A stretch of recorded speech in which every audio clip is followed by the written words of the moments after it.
David Wilcock is a really stellar individual, as everyone here knows, and we thank him very much for being who he is and for putting himself in such a dedicated place to serve humanity with his life. And we honor him for that, and we stand right at his side, okay? So that doesn't mean we agree on everything or how it'll roll out or this or that, but in the main, we agree, all right? And we're very happy to present him here today. David Wilcock. Thank you. Thank you, Carrie. All right, we do have a lot of material to cover. We don't have a lot of time. How many people here need a bathroom break, or are you ready to just keep going? Just go? All right. Now, you video guys, do you need me to wear a lavalier mic for the video recording? Or you're okay? All right. The other thing is, if you guys are doing this live streaming, can you cut back and forth between my slides and my face as it's going out live? Can you do that? Okay. Because there's going to be a lot of slides and they will go fairly quickly. Okay, now we've gotten the business taken care of. Let's get down to the real work, which is this subject of 2012. What I will be proposing tonight is definitely not your typical approach to 2012. It is very important to understand on an intrinsic level that what we are dealing with is not channeling, it is not Mayan prophecy, it is not ancient religious teaching, it is not speculation, it is not psychic, it does not require anything except the exacting measurement of the scientific process and the insight to be able to take information that has already been put out there by NASA, by mainstream scientists studying the mysteries of what it means to be a biological life form, the mysteries of the solar system, the mysteries of energy and matter, and how does matter and energy truly function. When you start looking at the hidden mysteries of science, which are already out there now, you find out that the human species is undergoing a massive evolutionary process right now, and I'm going to prove that to you. I'm going to prove to you that the nature of this evolutionary process fundamentally rewrites DNA and biological life to such an extreme that within one generation, I will show you the proof in this presentation, that a creature can give birth to something that becomes an entirely different species than the creature that it came out of the womb from. And that there is nothing more that needs to be done to create that energetic change, but to simply zap the embryo with a light wave that comes from another embryo that has the genetic pattern that you wish to transfer. The only way that this makes any sense is to begin seeing DNA as susceptible to quantum wave effects. You may have seen, most of you have probably seen 2012 Enigma, which is a video of mine I'm proud to say was #1 most viewed on Google December 1st of last year. And the reason why it got that way is because the information has rocked the internet. It has led to my getting the starring position on a sci-fi documentary coming out in November on Sci-Fi Network. It's led to Penguin contacting me to write a book based on the video, one of the biggest publishing companies out there. It's led to my working with, I'm going to say this now publicly, Jim Hart, who wrote the movie Contact with Jodie Foster. That's our screenwriter. Thank you.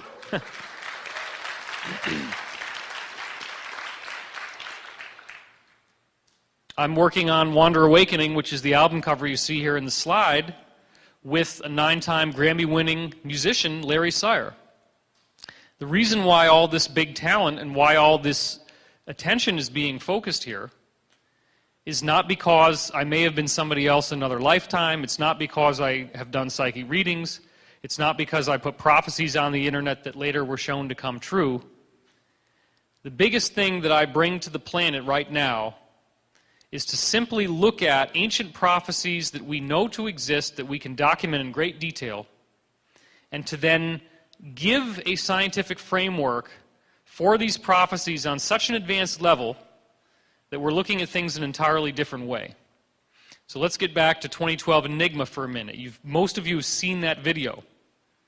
You may remember that I discuss an experiment that was conducted in which a tiny, what's called buckyball, was shot through a grating, and the grating is 100 nanometers wide.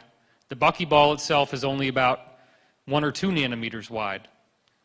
It goes through the grating and it turns into a wave.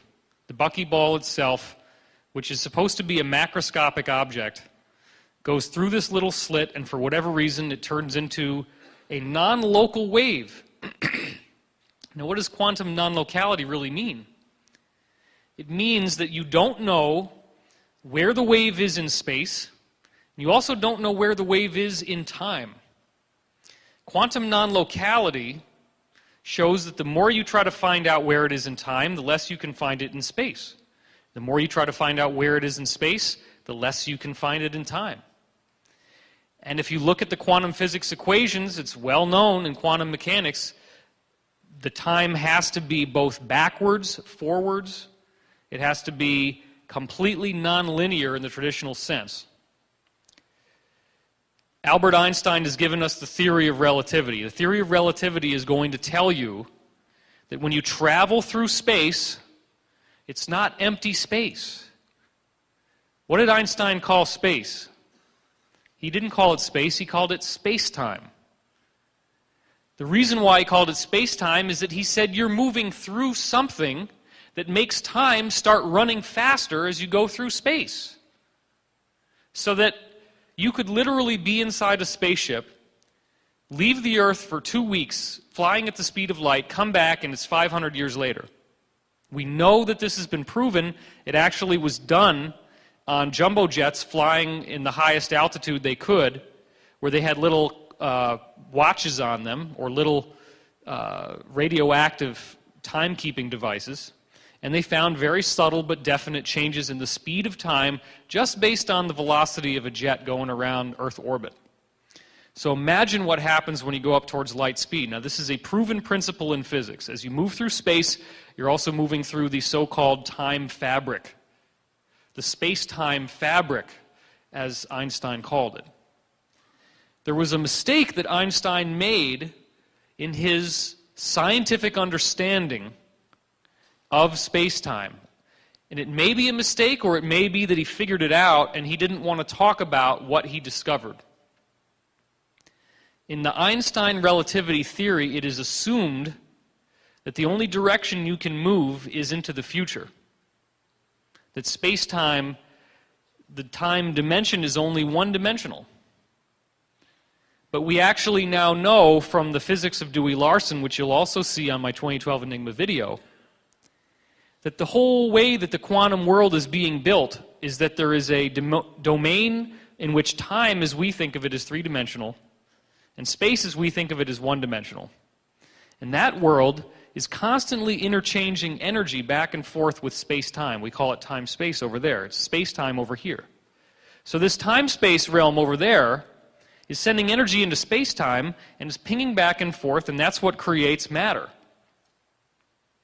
The reason why this is important is that if you can get over into time-space, then you can actually travel a physical distance and return to space-time, and you have now time traveled. And it's not just the future. You can actually travel into the past. If you're traveling in the direction that the Earth is rotating, and you travel ahead of where the Earth was rotating when you left, you're going to end up in the future.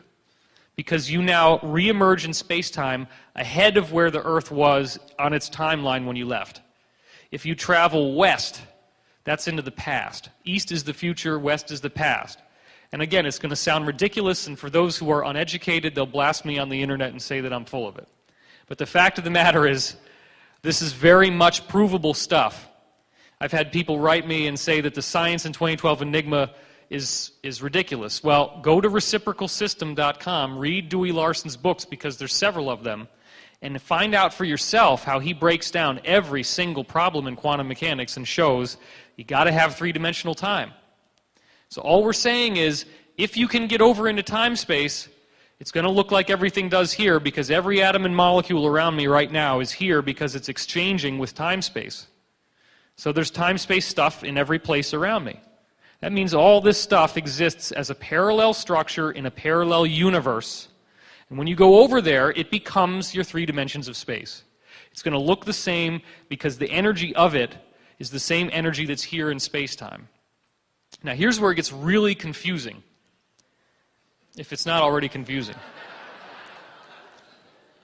See, my mind, I don't have to worry about this stuff. It comes in very naturally. You actually have an energetic pair to your physical body, which is in time-space, okay? But there are all these bonuses that your energy body has in time-space that your physical body doesn't have here. What I'm literally telling you is that every nook and cranny, every little funny fold of your brain exists as a parallel energetic structure that is coupled with the cells in your brain, that interfaces with the cells in your brain, that interfaces with every molecule of DNA in your body. And that is where all thought processes are actually occurring. They're not occurring in your nervous system at all in terms of intellect. The body does produce certain forms of thought. You have an autonomic nervous system. You have a cerebellum that keeps you from falling over. It makes sure that you're balanced by working with the fluid in the chamber of your ear, the cochlea. You have all of the basic systems that are going to make sure that your heart is beating, that your lungs are breathing, that your eyes are not taking in all the information peripherally so that you can focus on what you're looking at. You have a screening mechanism that's going to screen out background noise so that if there's a television on and somebody's talking to you, you're going to listen to them talking and not hear the television. You're not going to hear all the input and weigh it the same. Those types of things are biologically driven systems. The body makes those thoughts for you. But all of the actual intellect, all of the actual thinking that you're going to be doing in your mind is not in the body at all. You have a parallel body, a parallel brain, a parallel nervous system that is an energetic nervous system. But it doesn't look like your physical body because your physical body doesn't have billions and billions of strings coming out of it. It doesn't have an instantaneous energetic connection that you can visibly see to everything else in its environment. What I'm asking you to visualize as strings is actually simply an energy field. And in time-space, you are part of that energy field, and your mind is not simply that which is created within your own energy field. It very much is affected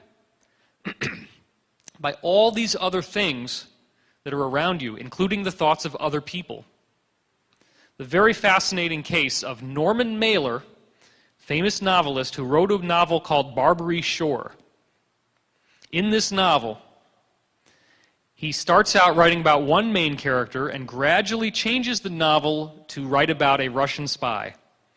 The Russian spy becomes the focus of the entire novel. He goes into great detail. Within the same week that he finishes Barbary Shore, a Russian spy was arrested in his same building that he was living in. Just up the stairs and down the hallway. Now, does this mean that there was a conduit that was going through the air vent so that he could hear what this guy was saying? Of course not. What it does mean, though, is that that man was so emotionally charged because he was on the edge of his rope and he knew he was going to get caught, that his mind was sending out signals. And Norman Mailer's mind is an energetic phenomenon which is sensitive to its environment and picked up the signals that were being generated. Now again, I talked about the experiment where buckyballs are shot through a 100 nanometer grate, a little tiny slit. They turn into a wave just by hitting the grate. It's like it makes them flip inside out and go from space-time, where they're a particle, into time-space. That solid particle, which has 120 atoms in it, it's not just like some tiny little thing. It's a ball. It's got structure. It's got form. It's got shape. It literally popped out of our space-time entirely. It flipped over into a realm where time is three-dimensional, space is one-dimensional, and it smears out. It's partly in the past, it's partly in the present, it's partly in the future. And in that state, it looks like a wave because you can't measure where everything is anymore. So now get a load of this. The DNA molecule is only slightly wider than a buckyball, which means the DNA molecule is also subject to quantum effects, in which the molecules within your DNA are phasing between being here in space-time and being in time-space, where they actually are stretched out through linear time. And they're sensitive to all the other energy fields around them. Now again, this is science. All we're doing is we're starting with Einstein's relativity. We're saying that as you move through space, you move through time. The faster you move through space, the faster you're traveling through time. In time-space, you can move not just into the future, but into the past as well, depending on what direction you're traveling. The Russians have identified the time field, which means that if you speed up the time field in a small area, time will run faster or slower in that area compared to everything else around it. And they've got lots of experiments with little wristwatches and stuff where they put them in the time field, and the time field makes it speed up or slow down. Now, pyramids are one of those things that will make those watches change speed. So a pyramid is an actual symbol of something that will cause change to occur. The pyramid is a symbol, but it's also a technology. It's also a machine. The symbol of the pyramid is that which is reaching up. It's something that's reaching for the heavens. It represents geometry, and there is geometry that makes this energy field of the time field I'm talking about function. It's all based on geometry, which is more complex than we're going to do in this presentation. But the time field is something which not only affects the passage of linear time, it also affects the health of your body. The more of this time field is flowing through your body, the healthier you're going to be. And paradoxically, the slower you're going to age. It's when the flow of the time field stops that you move out of eternity, that you move out of timelessness. It's when time stops flowing through you that you stop being an eternal being and you begin aging. Remember that scientific study that Deepak Chopra talked about in Ageless Body, Timeless Mind, where he gets a bunch of elderly people and he puts them in a room where it has the magazines of 40 years ago, it has the radio broadcasts, it has all the furniture, everything. What he found was that within a very short period of time, all these people had a remarkable turnaround where they started reverse aging. They actually started getting younger in a way that is molecularly, biologically provable. That's because the time field started flowing again. They started to have hope. The time field is that which gives you inspiration. If you want to know whether the time field is really flowing through you or not, you can tell because you will be in a state of uplifting gratitude and positive emotion. It is a scientific fact that the more that your mind goes into that state of resonance, of positive attitude, of fearlessness, of courage, you are causing time to flow through you faster, which means you have the power of eternity at your fingertips, which means you are at the forefront of the human evolutionary process. But this is not something that only relies upon your ingenuity and your dedication to a spiritual path. It is something that is being done for you by forces that are very mysterious because they are much greater than what you would normally think of as your conscious mind. You want to talk about the monolith in 2001 and how mysterious that was. That's not even the beginning of what we're talking about now.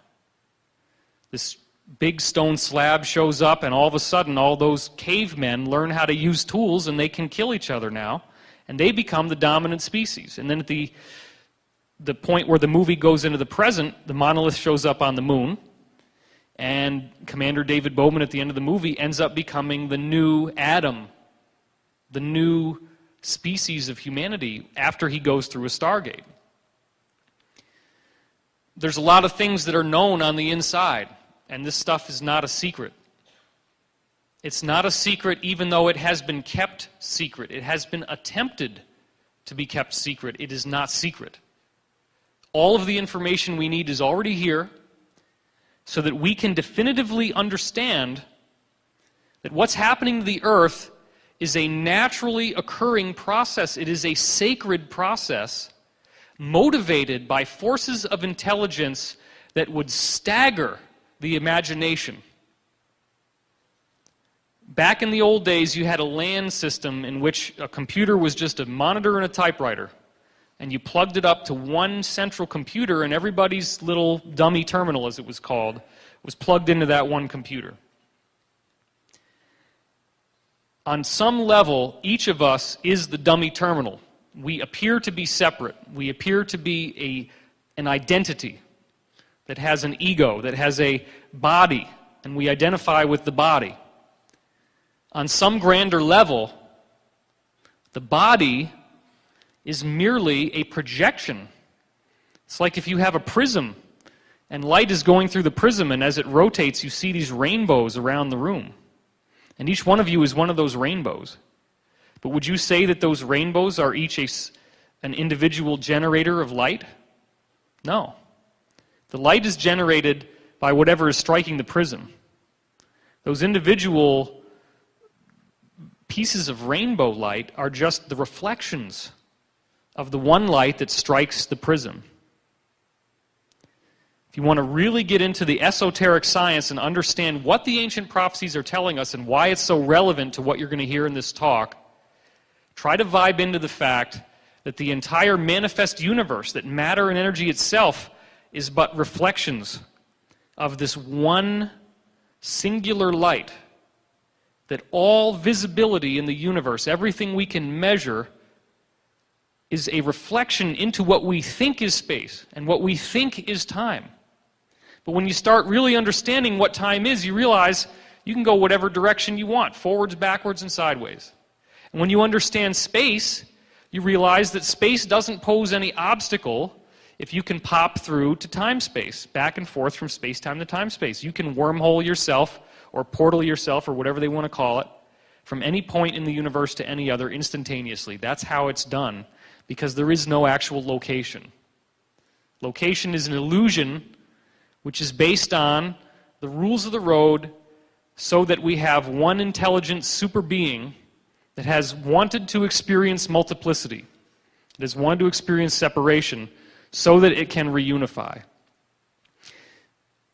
In terms of how that functions in our galaxy, the galaxy is generating intelligent waves, which you're going to see the proof for in this presentation. And those waves upgrade the speed of this time field, or of what I call the source field. The speed of vibration of the source field is going up. If that speed represents how well you think, it's no different than you upgrading your computer and going from this ridiculously bad processor where you could barely even get any of your websites to load because it takes so long, and getting this really fast machine where now every page... Sorry about that. She almost jumped right out of her seat. I'll try to do that a little more delicately next time. Is that better? Okay. So, you broke me out of my trance now. Now I got to actually talk from the ego. How's it going, man? What the hell was I talking about? All right, let's see. We got to get the download back in play here. When we understand that this energy field is part of the galaxy, that the galaxy is a conscious being, the galaxy has energy that must be conscious. The energy that's in the entire universe must be conscious, and it must create life. Life is the divine imprimatur of all energy in the universe. All energy in the universe is built to create life. The physicists call this the Goldilocks principle, and they don't even have a clue as to how far the Goldilocks principle goes. It's not too hot, it's not too cold, it's just right. That's what they're talking about in terms of planets like ours, and how we have just the right amount of oxygen, just the right amount of water, just the right temperature. All these things are perfect. It's not an accident. Life on Earth is not some random little thing that only happens once in the history of the cosmos. Life on Earth is actually programmed to be here because we have to get rid of this idea. Well, we don't have to. I try not to use must and have to because those are very strong words.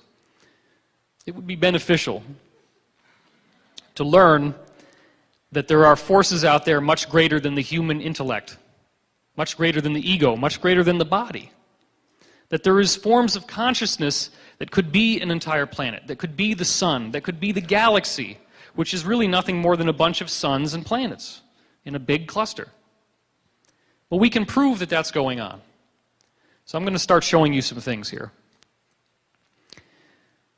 The first criticism that anyone will have when you go into a 2012 discussion is they say, well, nothing's really that different. Everything's the same. We're pretty much doing the same thing now that we've always been doing. We get a little bit of progress here, a little bit of progress there, but nothing's going on right now. There's nothing unique or special about this time in history, and I beg to differ. This is a picture that you're going to see from the fires in Australia. You may not think of this, but koalas in the wild are actually quite dangerous. They'll claw you and scratch you, and they'll attack viciously to protect their home. But when it comes to these earth changes, this koala was more than willing to accept nourishment and love from a human, a wild koala. He's not scratching, he's not attacking. Now this is the thing that people don't seem to understand. The universe is built to deliver the experiences that are already happening. The universe is not a cosmic comforter that hands you a lollipop when you don't love yourself and says, oh, I'm going to just send you all these people who are going to love you because you don't love yourself, and oh, I'm sorry you don't love yourself. Let me send you loving people. Is that how it works? What happens to you when you don't love yourself? What does the universe send to you? Does it send you a lollipop? Hey, look at that. That person doesn't love themselves. That person doesn't have a high opinion of themselves. I have a puppet now. I can manipulate that puppet. I can make that person do what I want because they are too afraid to go against me. They want to be polite. They have such a low self-esteem that if I tell them something that I want them to do, they're not going to want to upset me. So what the universe actually does is that if you have a weakness, if you have something you don't like, the universe says, oh, you don't like that? Well, here, have some more. Have some more. Until you get to the point that you simply accept experience and accept yourself. And when you learn to accept yourself, you will not be manipulated because you will decide that it's better to preserve your sovereignty than to be manipulated by someone else. You will decide that your state of mind being positive and uplifting is a better state for you to be in than the state you're going to have to go through temporarily to really piss somebody off when they're trying to manipulate you. Because they're going to take it personally, they're going to get angry, they're going to throw hate at you. That's what they do. That's what these types of people do. Now, we're not judging those people except insofar as that they are in confusion. They are living in a confusion that makes them think that the body is who they are. And they are trying to do things to comfort the body at your expense. This is the meme that's going on in the entire planet. That's what a lot of these talks that you've been hearing are about. We are talking about how much corruption and greed and rottenness has festered into the society and the structure of civilization on earth, in the governments, in the militaries, in the corporations, in the school system, in the financial system, throughout everything. There is this corruption, this molding that has occurred. Let's get out of the idea that this is a victim consciousness that we're going through. That's what I'd recommend. You do what you want. But this is how I've decided to live. I'm not going to be anybody's victim. I'm not going to be anybody's slave. I claim, and I ask you with me right now by your applause, to claim your freedom and your sovereignty in this moment. Let's have a hand for that. All right.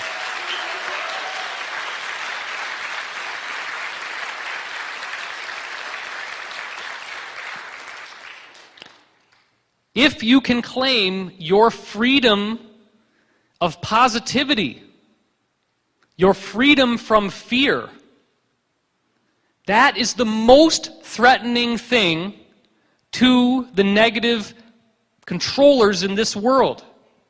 Because this is a frequency war. The one thing they don't want you to have is a positive, loving feeling in your day-to-day life. If they can keep you thinking that you're at the brink of destruction, that nuclear missiles are ready to incinerate the earth, that the economy is ready to collapse, that your government is ready to herd you off into concentration camps, and they've whipped up this fever to such an extent that people are bringing armed weapons to gatherings where the president is, because now Fox News wants you to think that Obama is the same old thing. I don't care if that's what you believe or not. But any time that Fox News is telling me something is true, I'm inclined to think it's not true based on their past history. Can I get an amen on that?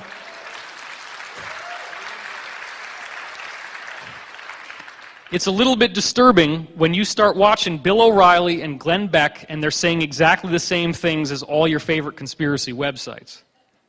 That's not good. That's not what we want. Because Fox is a corporate entity. It is a propaganda organ.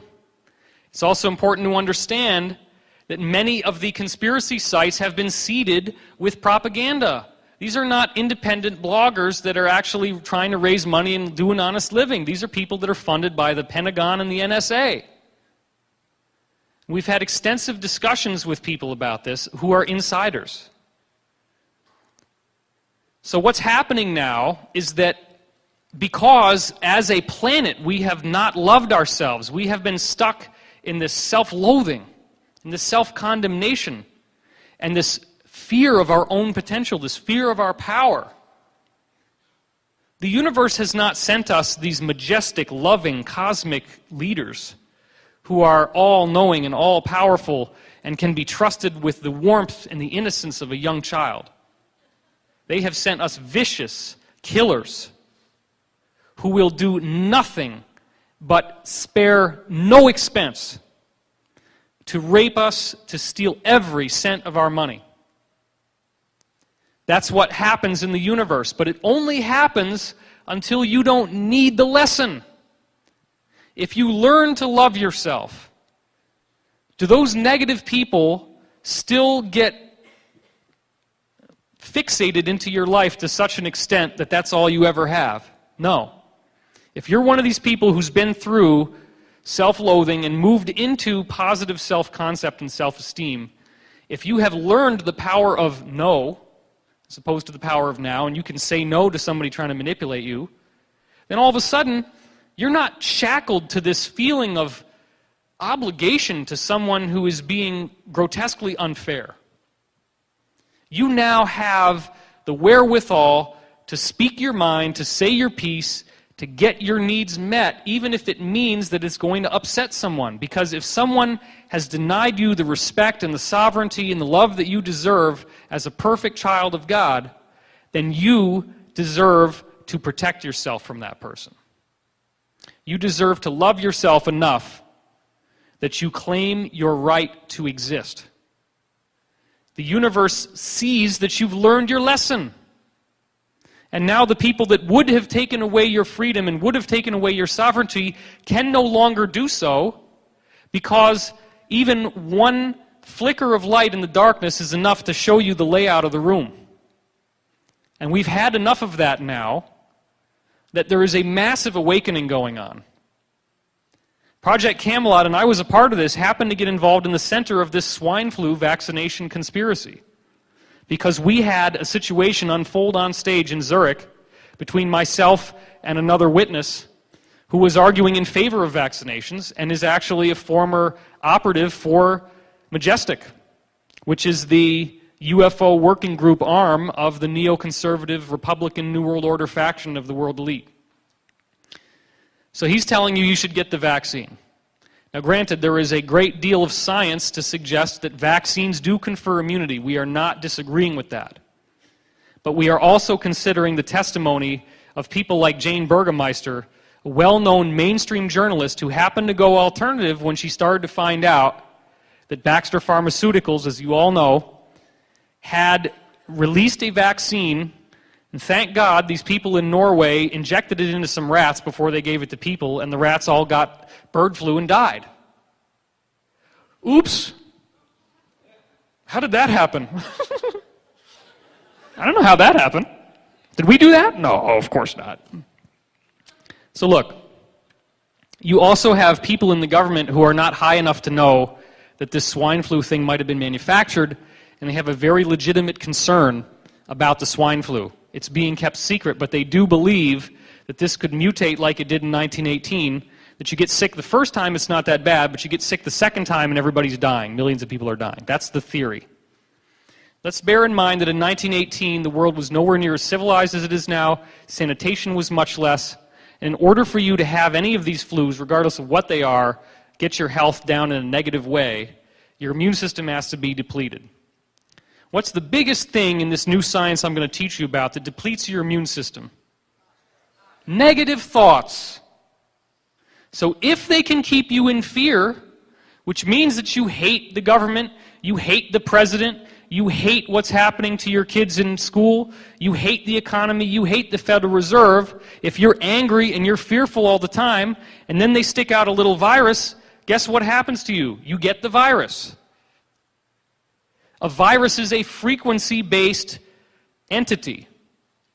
As you see in my 2012 Enigma video, polio, rubella, all these various viruses have geometric structure, which is wave particle structure. Geometry can flip around into the time field and become a wave. Kuznetsov, which you're going to see in this presentation, proved that the wave structure of a disease is enough to infect healthy tissue in a hermetically sealed container. You can take the wave structure of a disease, zap it through a hermetically sealed container, and have those cells inside the container catch the disease. A disease is a disease of the mind which has as its medium of transference the consciousness field. That's how you get sick. It's by going out of integrity. The nutritional component is secondary to that. When you're in an area where everybody is depressed because their living conditions are very difficult, they're going to get sick a lot more because they're so negative. So I ask you this. If you can respect yourself enough to no longer let these people into your life on a personal level, is there a 100th monkey effect that happens to the planet?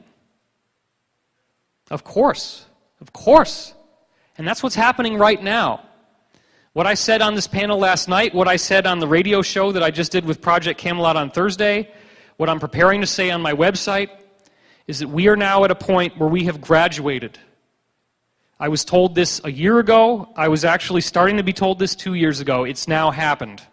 We have graduated from the need to have the New World Order running the show. It's over. It's going to be over within less than a year.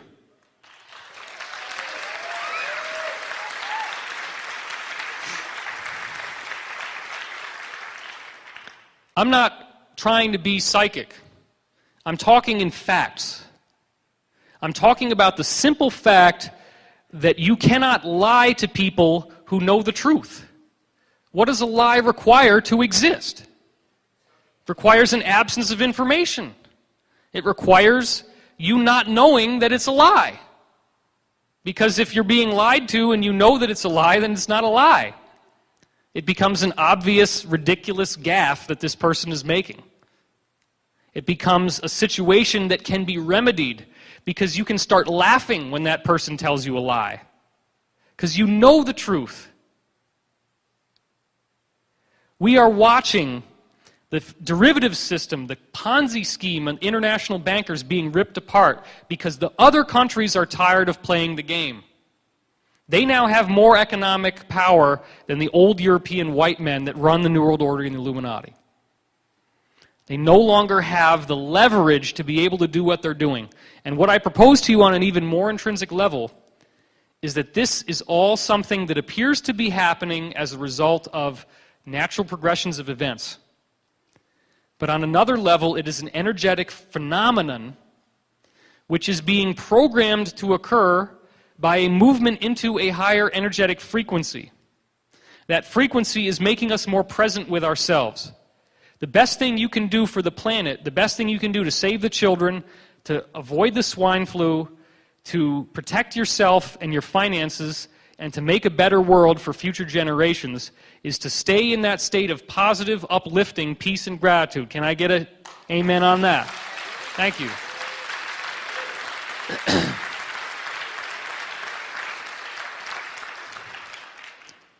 And I don't profess that I'm the guy you go to for the answers. You can send me your emails. I'm happy to read them. I read all my emails.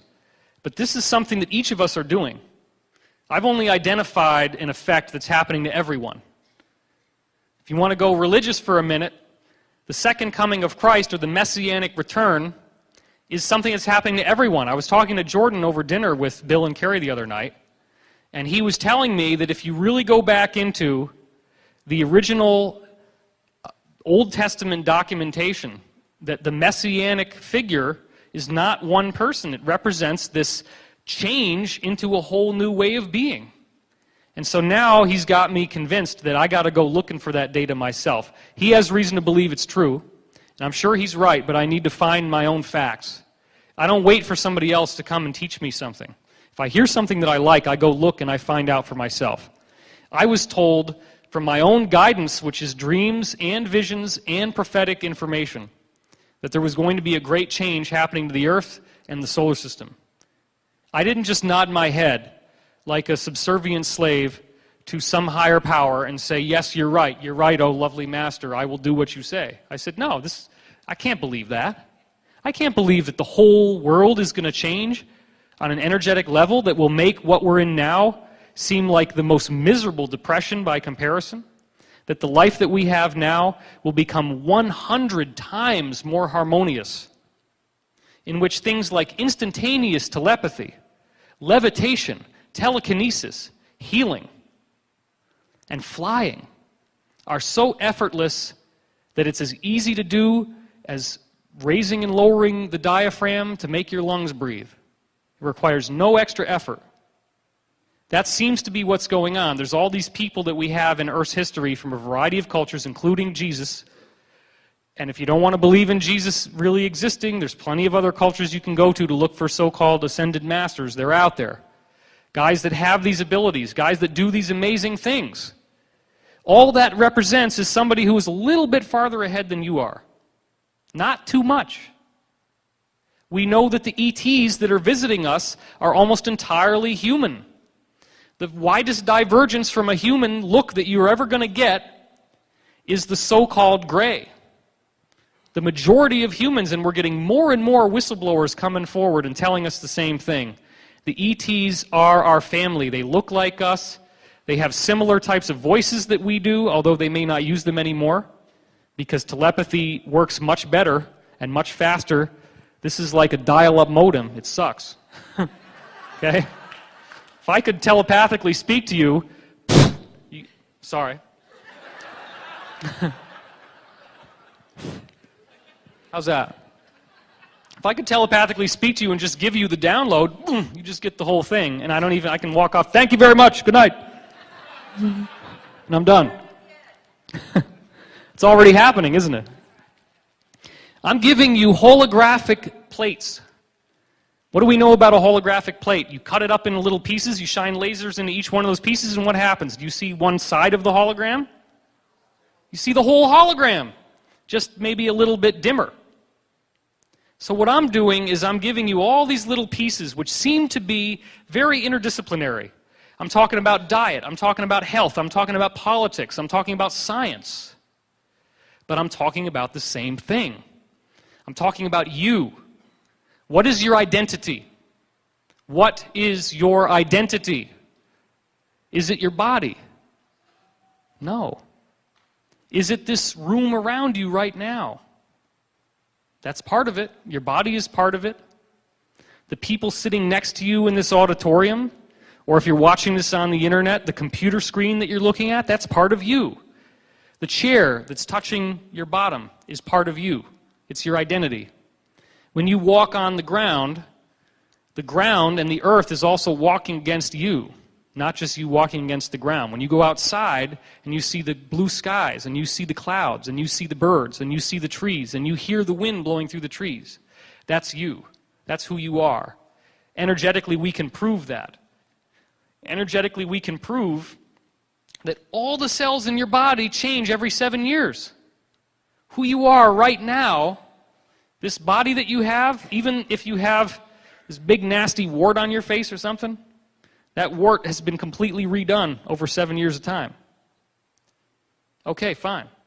What does that mean? That means that the energy that made you change every 7 years flowed through you, but it didn't get stuck there. It kept on going. Is it not true that the air that you're breathing right now as I talk to you has potentially been shared by every person in human history? That's pretty nasty if you're a germophobic person, isn't it? Every person in the world's history has breathed the air that you're breathing. It's going round and round and round and round and round. It may be getting cleaned, but all the energy is there, and you can trace it back, and that could be scientifically proven easily. So what about you? Who are you? Who are you really? If the energy field that makes your consciousness is interpenetrated with other people's consciousness, and we can prove that, then who are you? Are you just this ego? Are you just this part of yourself that feels like you're lacking something? Because the body needs things to survive. The body needs sanitation. If you don't shower it for a while, it's going to start smelling pretty nasty. If you don't go to the bathroom, you're going to get sick and you'll eventually die. If you don't eat something, you're going to starve to death. If you don't drink something, you're going to dehydrate to death. The body is fragile. It can be cut. It can be having broken bones. You can have hair loss, skin problems. Everything can go wrong with the body. And therefore, when the body feels pain, you feel pain, and it seems like your identity is now in jeopardy. So because the body is so identified with the identity, we assume that our identity is the body. But we now have the scientific proof that that's not true. So your identity ultimately is the earth, the Gaia hypothesis, James Lovelock. Your identity ultimately is the sun, that which created all the particles and molecules that make you who you are now. Your identity is the galaxy. Your identity is the universe. The energy that makes the universal mind is you. It's just in a slower, holographically fragmented form, like that prism I said is rotating, and all these little rainbows are there. That's all it is. That's all you are. But that's everything you need to be, because that proves that you are the light, you are the love, you are the one infinite creator. That's all you ever have been, it's all you ever will be. And that's more than enough. Because what that means is that you have limitless potential. There is nothing special about me. The only thing that's different is that I'm very dedicated to doing what I'm doing, and I'm getting in touch with that part of myself that has access to the higher consciousness, and it makes me more and more of an embodiment of who I am. the more that you get in touch with the higher self, with your true cosmic identity, the more that you become one of the living master geniuses on this planet. If you had any idea of the scope of what you could be, if you truly access your potential, it would floor you. Because every single one of us has the potential to be a messianic figure, to be the savior of the world. We all have that potential, and we're all doing it to varying degrees as we start awakening. Well, thank you.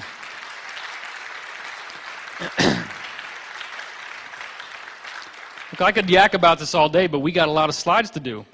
So let's do some slides. The galaxy is pumping out these waves of energy which are now changing the solar system, and we're going to talk about that in very concrete terms. You're going to see all the proof for that. You're also going to see the proof that the fossil record has been undergoing... I'm not getting any... Oh, okay. Never mind.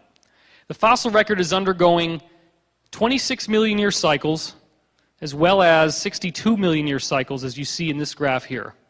What's causing that to happen? All life on Earth spontaneously changing in even intervals of time. Oh, it's got to be some big rock out there that's spinning around. 62 million years is not some big rock. That's like a third of the entire orbit of the galaxy, basically. It's about a fourth. Because the galaxy is about 240 million year orbit. 62 is about, roughly speaking, it's a quarter. Might be exactly a quarter. That might be the point. What did the ancients know, and why must we remember now? What do pyramids really do? Pyramids are harnessing the source field. We're going to get into that in a minute. We know and we can prove now that Atlantean civilization is nothing new. These pyramids around the world are not something that was built in conventional history. It was built before then. Off the western tip of Cuba, as you see in this map here, at this Guanahacabibias, I can't even pronounce that, the Guanahacabibias Peninsula, right off the tip of that, on the western tip of Cuba, you go a mile down. Well, it's not quite a mile, but it's a long ways down under the surface of the ocean. And down there you find a submerged city, as this link says on BBC News. This is the only officially released side-scan sonar photograph of what was actually seen down there. Does that look like random pieces of sand on the seafloor? No. This is what it actually looks like if you reconstruct it in a computer. That's a computer graphic rendering of what you just saw right here. Is everybody with me? That's not something that just showed up as a result of random geological processes. That's a human-built structure. This area could not have been above the ground and above sea level prior to 11,000 years ago. Paulina Zalitsky is here in a cave in Cuba, which used to be the Atlantean highlands, looking at inscriptions on the cave wall. They're precisely the same as inscriptions that they saw being painted on the walls of these submerged cities that they sent submersible submarine probes into. What you're seeing here is a diagram of the energy fields in the solar system, which are, of course, concentric rings emanating out from the center of the sun. They also saw these cross formations painted on inscriptions in these submerged cities. Now, here is the only other photograph that she's ever released. This is a still frame from a much longer film where she's flying a submersible through this city. What do you see in the window of her monitor? Would you like to see it more up close? That's not just a little piece of sand on the bottom of the ocean. That's a pyramid. Would you like to see a pyramid in Egypt that it looks very similar to? Here we go. This is called the Bent Pyramid of Dashur on the right. It's almost identical to what you see on the left. And that is submerged off the western tip of Cuba. It's down there right now. What are we doing by not going and looking at it? Why did they sell this story to National Geographic and it just so happened to never make it out in 2003? National Geographic did a 360-degree contract. They bought all the rights. It was supposed to be the biggest thing ever to come out in 2003, and guess what happened? Nothing. Well, what we have now is evidence that somebody out there who's responsible for building this seal into the dollar knew that these pyramids harness some sort of energy field. Because what you're seeing is clearly an energetic, non-physical structure going down onto the top of the pyramid here. This grants the next question. I talked about the time field. I talked about the Russians. Is there a technology in which you can build something that will take this natural energy that makes physical matter, that's flowing through everything, and harness that energy in a given direction? The answer is yes.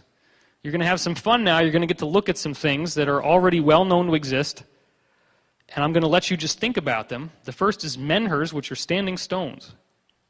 I want you to bear in mind that the height of a human being is only a little bit taller than where the top of the shadow is in this photograph. These are enormous, enormous stones. Do you think that maybe these enormously tall stones were built for a reason? Do you think that maybe these ancient peoples were putting them there because they got something out of it? Is it merely a religious symbol? Or was it put there because it had a technological usefulness? Do they put these headstones over your grave because it's just decorative? Or are they hoping that the headstone is going to have some sort of energetic effect that will keep your body preserved and usher you on into the afterlife? Can these stones actually create ripples of energy that will rise our frequency of consciousness, that will make us feel better, that will make us healthier, that will make everything around us more harmonious? If you think about the possibility that these stones could be put into position and change the way that your mind works, then you're thinking in the right direction. They're enormous, and it would be a lot of work to do that just for some religious symbolism. It would be much more apropos to believe that people would go to all this trouble if they could use it for something. Next thing we're going to look at is dolmens. These are stone cellars. What if you were able to build a little stone cellar, a little stone structure, get inside of it and have it harness energy so that while you're sitting in there, you meditate and it raises your vibration. It raises the consciousness frequency of your mind while you're inside. And all you have to do is sit under this absolutely colossal stone that if it fell would crush you flat instantaneously.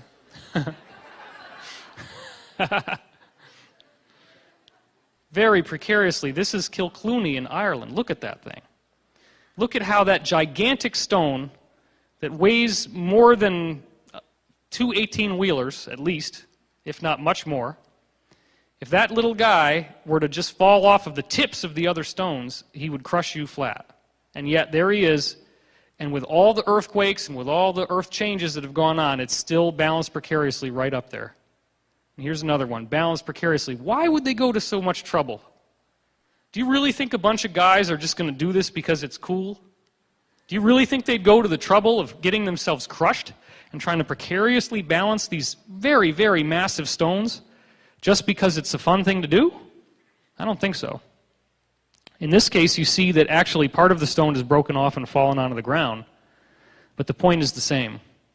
The point is, look at what's going on there. You go underneath, you meditate, and you get charged up. Now, this is an example of a more advanced structure where a wall is built around you. And once you go inside that wall, you now have a much, much higher energetic charge.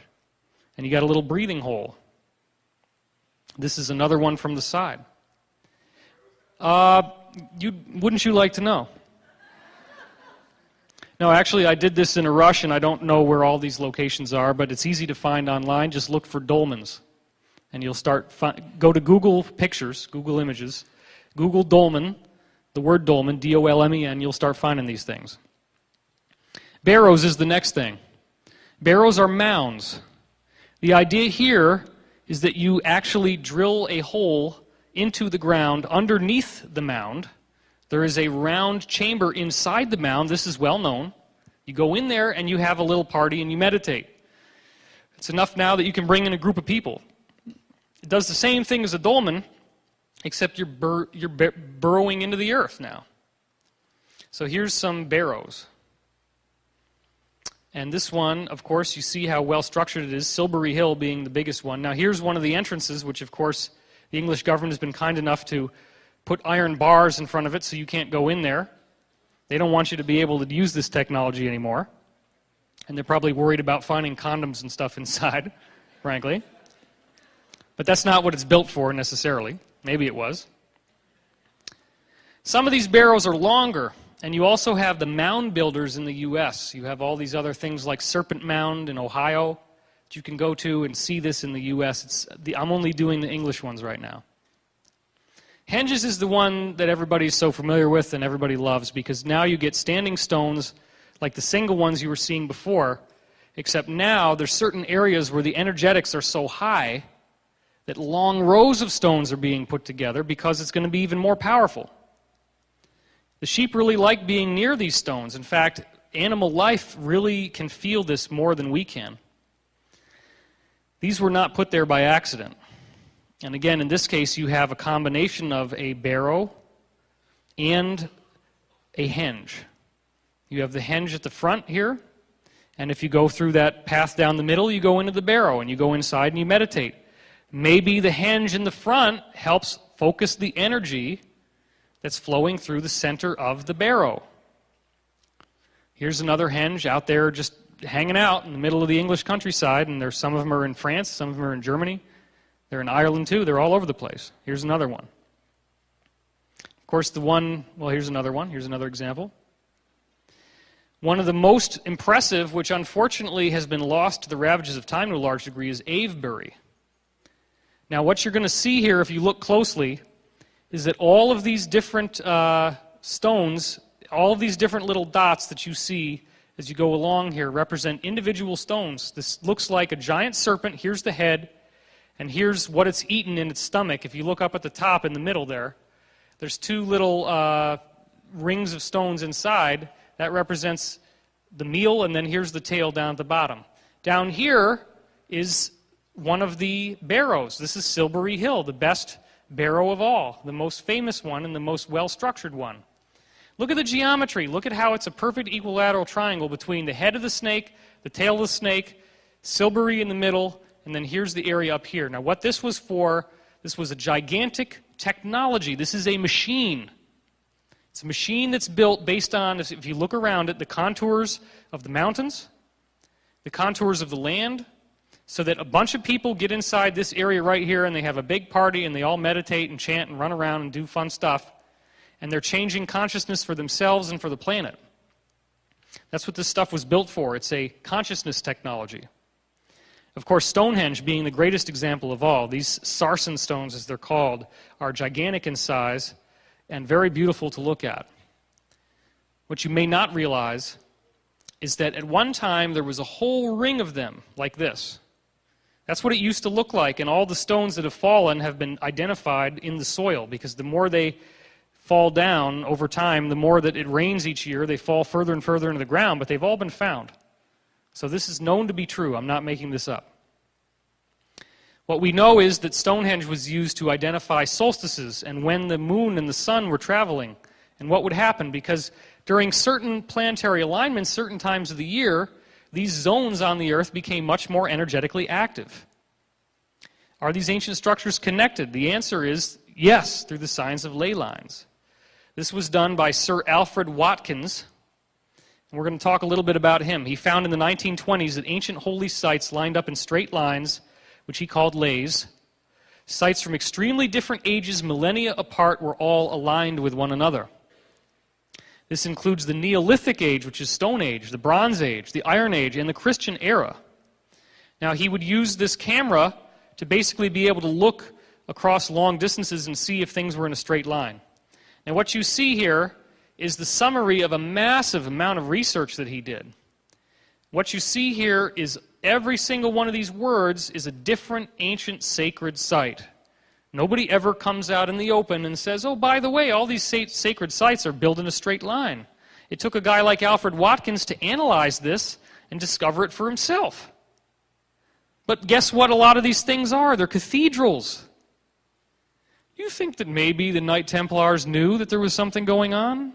Do you think that maybe they knew to build on that line and not to build off the line? Do you think that maybe if you build a church which acts as a funnel for this consciousness energy, that if you build that domed roof for the church out of stone over that line, that it's going to harness more of this energy field from the universe, and that in so doing, it's going to become a resonator so that when you go to church, you're going to be experiencing a revelation, a higher consciousness.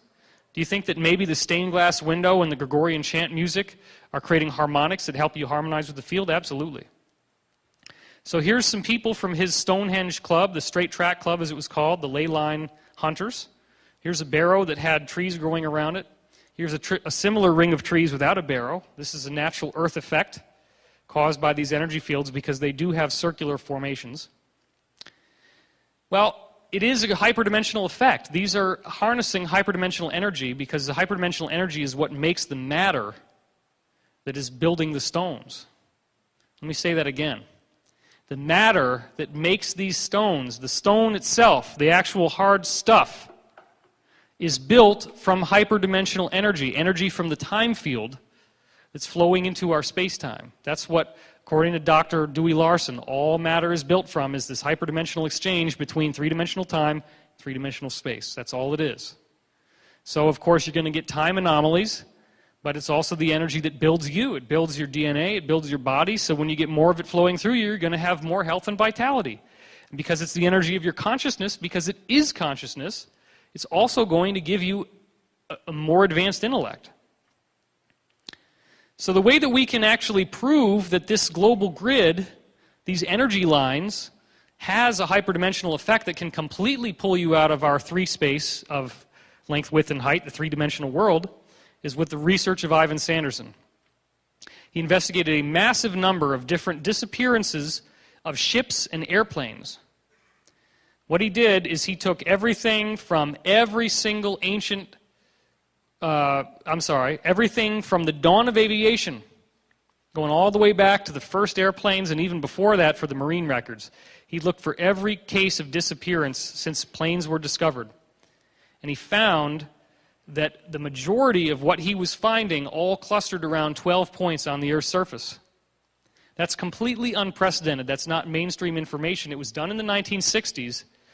This guy should have been treated with as much respect as somebody like Edison or Einstein or Alexander Graham Bell or the Wright brothers, because this is a huge discovery. 12 key points around the world in which planes and ships are spontaneously disappearing. He wasn't looking, he didn't have anything in mind when he started doing this. All he did is he looked up each one and he gave it a push pin, push pin, push pin. And where were all the push pins at the end? They were in 12 places. Even stranger is that the 12 places are not just haphazardly scattered around the Earth, they're all equally distant from each other. They're harmonically balanced with one another. They're all the same distance apart when you look to the ones that are adjacent to each other. If you connect the dots, you get a sacred geometry, which happens to be the same geometry that's in the polio virus, the same geometry that's in many other viruses at the quantum level, including HIV. But it's not just a negative, toxic thing like viruses. It's a very positive thing that's the fundamental building block of physical matter and biology and life. It's an icosahedron. Now here we go. This is the Bermuda Triangle. Obviously you know about this one. Believe me when I tell you that there are many, many airplane disappearances that cannot be explained, where they've never found oil slick or flotsam on the surface of the water. All they find is a missing plane. It's on the radar 1 minute, it's gone the next. There's no oil slick, there's no wreckage, nothing. And they don't find anything on the surface, on the bottom of the ocean floor either. It's gone. What happened is it's passing through a portal. It's passing through a time gate. A gate into another frequency of reality, a parallel universe in which time is three-dimensional. Here are the 12 points that he discovered with his push pins. Take a close look. You see the Bermuda Triangle off the coast of Florida. You see another one near Brazil in South America. You see another one here on the land in Africa, another one down here by Sri Lanka. You see one that's the Himalayan mountains, all that crazy stuff like the Master and Teachings of the Far East, Tibet, all that stuff up there. You got some that are out in the middle of the Pacific Ocean here, which is a real lonely area to get stuck in. The Easter Island is down here. And then you got one here, which is the Devil's Triangle, That's officially been declared a disaster area by the Japanese government. They do not allow you to fly or sail through this area. You also have 2 bracketing Australia, and that's very important. Australia, if you notice, is the only continent that is completely pinned between actually 4. Because what he doesn't show you on this map is that there's one down here on the South Pole, one up here on the North Pole. So you got 1, 2, 3, 4. Australia is perfectly in the geometric center of 4 of the most important nodes. So there's a lot of crazy stuff, and the exact geometric center of the nodes happens to be right where Pine Gap is, which is one of the biggest bases where all this stuff is being done. You connect the dots together, you get your icosahedron, which as you see here on the left is a geometry. This is what it looks like superimposed over the Earth's surface on the right.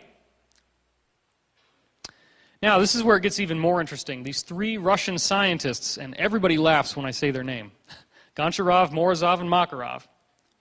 Well, see, you're not laughing because I told you it's not cool to laugh. So, like, now you don't want to laugh. What they did is they went through and they looked at every single line that was discovered by Sir Alfred Watkins. Remember the guy that did the ley lines? We were just talking about that, how all these churches and all these Neolithic sites and Iron Age sites and Bronze Age sites, they're all in straight lines. Well, these Russian dudes took every single one of those things that Alfred Watkins discovered, and they took every single other structure they could find around the world, the Great Pyramid, Stonehenge, Easter Island, temples and pagodas in Asia, China, Japan. They looked at every single weird monolithic, which means big stone structure they could find anywhere in the world. And they found that every single one of them fit onto a single grid, which was very simple to construct. All you had to do is start with the same 12 points that Ivan Sanderson found where these matter time-space warps would happen. Take those 12 points, connect the dots, just like I did. That's the icosahedron. But then, the icosahedron has a curious property. It's a geometry that, because it is perfect, can be inverted. It's a mathematical thing you can do where you flip the geometry inside out, literally. That's what it would be. If you had the structure, like made out of wires, you could actually flip it inside out and rebuild it, but build it backwards. Build the geometric inverse of it. All you got to do is inverse the icosahedron and make it so that it fits together with the original icosahedron, and you get this grid. Here it is. So I want to point out to you again, because this is a little bit confusing if you don't know what you're looking at, that all of your original points are still there. Here's, the Bermuda Triangle. Here's the one on the southern tip. Here's the 2 that I was talking about around Australia, the one that's up there. Here's the one at the South Pole. So they're all still there. But now you've added in the geometric opposite. If you simply build this geometry, you now have a diagram that shows you where every single ancient site in the entire world has been constructed on. Over 4,000. They couldn't find a single one that was anything impressive that wasn't built on this grid. Why do you think that is?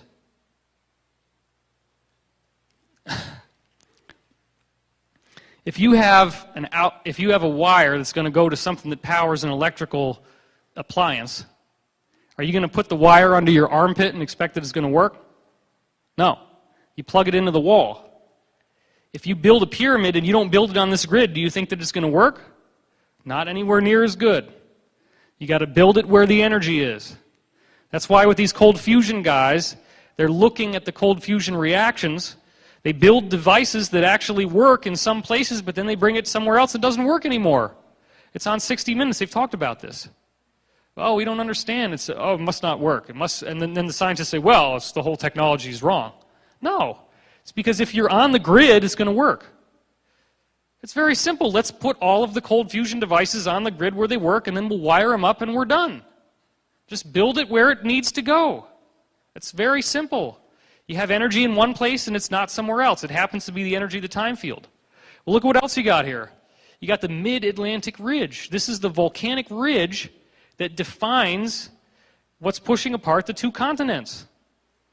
And if you start looking at the next grid, which is the Becker-Hagens grid, they've basically taken the same thing. The black dots are Ivan Sanderson's 12 vortexes. Again, all the matter, time-space warping going on there.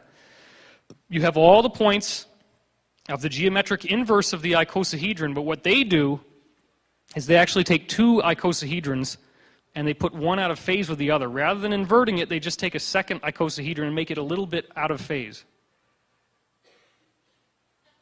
We have a phone ringing. That's a sign. Do you guys need a break? No?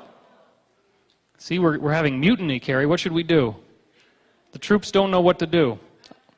Actually, we need to do sort of a short meditation to clear the room. Okay. Meditate. All right, we'll do a short meditation and mentally clear the room. That's why we got the cell phone ringing and distracting me. I would ask that you just take a couple minutes. Take a nice deep breath now. If you need to use the restroom, please go, because this is going to be enough time that you can actually have a break if you need one. I won't be offended, I promise. Some of you are hardcore and you're just going to sit through this. That's cool. Either way is fine. I won't judge you. We'll just laugh about you once you're out of the room. I'll make jokes about you. And let's go into the infinite peace of this moment. You may want to close your eyes.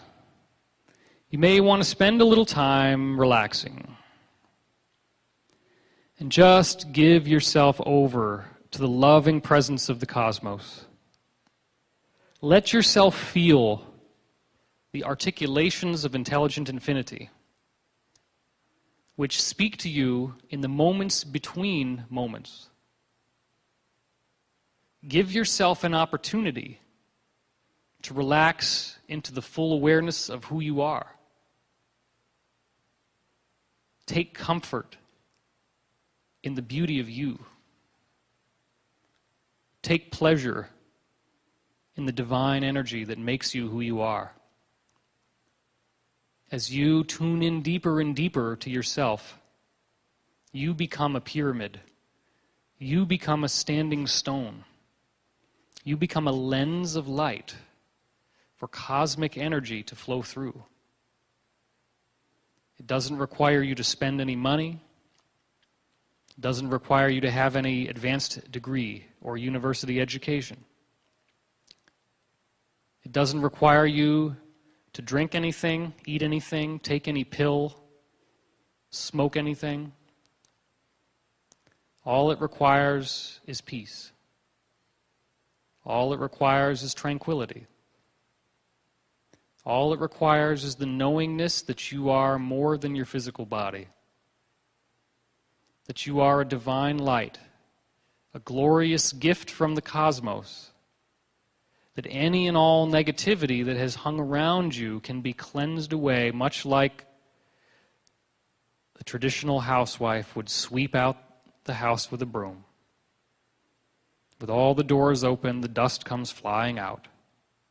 The floors become clean. It becomes easier and easier to walk around undisturbed, to appreciate the bounty of your own space, the bounty of your own sovereign identity.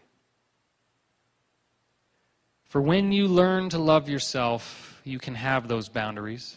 You can sweep out the dust in your own life, as we're now doing on the planet. The very air that passes through your lungs is the living conduit of universal light that carries you like a magic carpet to lands unseen that float in the sky. Lands that are beyond physicality. You have every opportunity to reach out and find those lands. You have the glory of being yourself in this moment. You have an opportunity to expand your awareness so that that mind that thinks through the hardware of the brain is not just the mind of your personal ego, but the universal mind that is much more than just your own personal self. It is the self with a capital S. Let's experience that self. Because as you do, the energy flows through you, and it is an energy that creates an impenetrable shield that no negativity can penetrate. It is a living vessel of light, the chalice of the Holy Grail that allows you to be perfectly sovereign in mind and in body and in spirit. By living through that consciousness, you live in the presence of your everlasting awareness, your eternal identity, which is never going to be terminated by the loss of a body. It is much more than that. Your mind is information, and the information has identity, and the identity is the universe.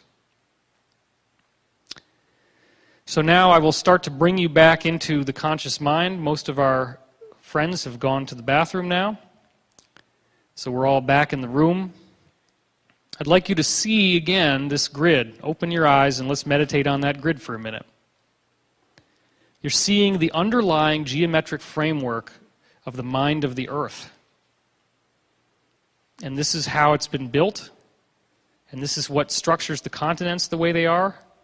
Look at how the coast of Rio de Janeiro here is pushed in by this node. Look at how the whole shape of South America is defined by the lines that surround it. There's many, many examples of this. This is the stretching pattern that the earth makes as it expands. You can see island chains that are part of circles. Here's another island chain that's part of a larger circle. Just connect those nodes together. Look at the 2 points in the middle. It looks like cell mitosis. That's not an accident. Oh, really? Well, that's interesting. I was just informed that there was a UFO sighting right outside the building at the time that the cell phone went off. Believe it or not, but that's pretty cool. Well, thank you guys for showing up. Actually, there's a whole bunch of them on the ceiling here. Cool. All right. Hopefully you're a little bit less hypnotized now, and we'll get back into enough of a thinking mind that you can follow me. Can we prove the ancient sites harnessed usable energy? The Russian pyramids research holds the key. The Russians, after the fall of the Iron Curtain, had all of their military-industrial complex, all of their infrastructure, and they had the laboratories available to be able to build pyramids and study what they would do, and that's what they did. Here are actual photographs of the Russian pyramids. Check this out. These are enormous. These are little bitty, those little dots down there, those are people. Okay? So look at that. Look at the size of that thing. Here's somebody posing in front of it. Here's what it looks like on the inside. It's made of PVC plastic pipes with a fiberglass facing. Sometimes they were built near oil fields, as you can see here. Sometimes they were built out in the countryside. That's a smaller one. Here he is posing in front of it. Now, some very, very strange things happened when they did this. If they built one over an oil well, it would become 25% more productive, and the oil that came out was 25% purer. It would make poisonous chemicals no longer poisonous to the body. They would become safe enough that you could dump it on your skin or drink it and you were fine. I do not recommend that you try this. Okay? But that's what they said they found. Diseases would be cured, even cancer. It's an energetic phenomenon. They had white underbred mice, and they injected them with a toxin that would normally destroy them. If 60% of the mice died from the toxin in the laboratory, when they put those same mice under the pyramid, guess how many of them died? Only 6%. So 94% of all the mice injected with a lethal toxin that were put in the pyramids that they built here that you just saw didn't die. Up to 400% increase in the productivity of agricultural seeds. You throw these seeds into the pyramid, guess what happens? You grow the same plants, but now they're 400% larger and they got better fruit. Everything is better about them. So you can grow super seeds. Strong electrical activity. You could put a little voltage pile, a little battery on top of the pyramid, and it generates current. It's fascinating. Significant earthquake reduction. This is where you start seeing how the Earth's energy fields are related to severe weather and severe earth changes. If you build these pyramids, then guess what happens with earthquakes? You don't get a big giant quake anymore. You get a bunch of little ones that don't cause any damage. You also see an enormous column of energy hundreds of miles wide around the pyramid. This is not electromagnetic energy. This is the energy that the Russians can measure, which they call torsion fields or the time field. That energy column, that hundreds of miles wide energy column from one pyramid is enough to cause big storm fronts coming through to kind of go around it, like there's a big circle there. They just whoop, go right around it. It's crazy. It's been proven. What they also did is they took giant slabs of granite that they were going to use to build these jail cells in Russia. That's a lot better than an American jail cell, isn't it? Take these granite slabs, and they built 5,000 prisoners' cells from these granite slabs, and then they watched these guys. They didn't do anything else to their environment. They didn't do anything else to their diet or their medication. Now, one could argue, well, maybe the prisoners were really happy that they had a nice granite, cell that they could hang out in. But that's not enough to explain what happened, because they had a profound improvement in their attitude and behavior, including substantial increase in addiction recovery from alcoholism and drug abuse. So all these prisoners that are living in these jail cells that were charged up with granite from the pyramid, that's all that it was, all their behavior starts improving because they're living inside a harmonic resonating chamber. The granite crystals have actually changed their structure. If you think about how you magnetize an iron nail, you take a piece of iron, right, like a nail, and you start stroking it with a magnet. And the more that you do that, eventually it becomes magnetized and you can pick things up with it. But we know that the reason why that works is that all the molecules in the iron are now going north to south in their electrical charge in the same direction. That's what starts to cause it to happen. So we know that you can do it to metal. You don't see anything different about the nail, but we know that it becomes magnetic because the atoms are changing inside. The pyramid does the same thing to crystal. You put the granite crystals inside, the crystals change. I don't have it in the slideshow here, but another thing they did was just to take a bunch of granite rocks and just throw them all over the floor and leave them there. And what they found was that if they came back after a few months, the granite is usually a reddish color. They came back after a few months and there were rings in the rocks that they just thrown on the ground, and the rings were whitish. The granite changed color. It actually changed from a reddish color to a whitish color in a ring. That's how much these fields change crystals and their actual structure. This proves when you get to the point of earthquakes and how earthquakes can be changed and reduced by the pyramids, and how human behavior is improved by the pyramids. You just put the prisoners in those granite cells and they get much better. This proves that our consciousness is tethered to the Earth's consciousness. You harness the Earth's consciousness with the pyramid, which acts like a funnel for this energy. The energy that builds each molecule of the pyramid is an energy that is in you. So the energy that makes you who you are can be harnessed in the pyramid just by the fact that it's shaped that way, because there's an energy that flows into every atom in that pyramid. And if the pyramid is a perfect sphere, then it's going to all flow in the same way. But if it's a funnel shape, it's going to flow in with a directional current. That's all it is. It's a funnel. It's very, very simple. This proves a connection between our consciousness and earthquakes, a connection between our consciousness and severe weather, a strong likelihood that our consciousness is directly affecting the Earth. That's a very important point. Of course, the greatest pyramid of all is, not surprisingly, called the Great Pyramid. And we know that when you go inside the Great Pyramid, they have this sarcophagus that you lie in. And the ancient technique was that it would cause you to have this meeting with your shadow, a projection of your shadow. You go into an out-of-body consciousness, and you go into this other realm, which is time-space, as we would now call it. You encounter your shadow projection, and if you can heal yourself, which means if you embrace your shadow, the best thing you can do if you're in a nightmare and something is chasing you and you're terrified of it, don't keep running. Stop running, turn around, say, who are you and what do you want? Don't be afraid at all. Get rid of the fear. And what you'll find is that if you're not afraid of it, you're going to start seeing it change. And the more that it changes, the more you'll see that it's yourself. And when you realize that it's yourself, you embrace it. And there's this huge flash of white light, and you have this amazing experience, and you wake up in tears. Many people have reported this. That's the integration process the pyramid is talking about. Except in the pyramid, it's so powerful that you literally come out with ascended abilities. You literally can do things that we would consider miracles, such as telekinesis, levitation, instant healing, telepathy, etc. Well, it's not everybody's experience. Napoleon went into the king's chamber. What do you think happens to a guy like that when he spends a night in the sarcophagus? This is what he wrote after it happened. He was absolutely terrified. He had a horrible night. He never wanted to go anywhere near it again. So I ask you this. When the apple fell in front of Sir Isaac Newton, was that the first time that gravity was working?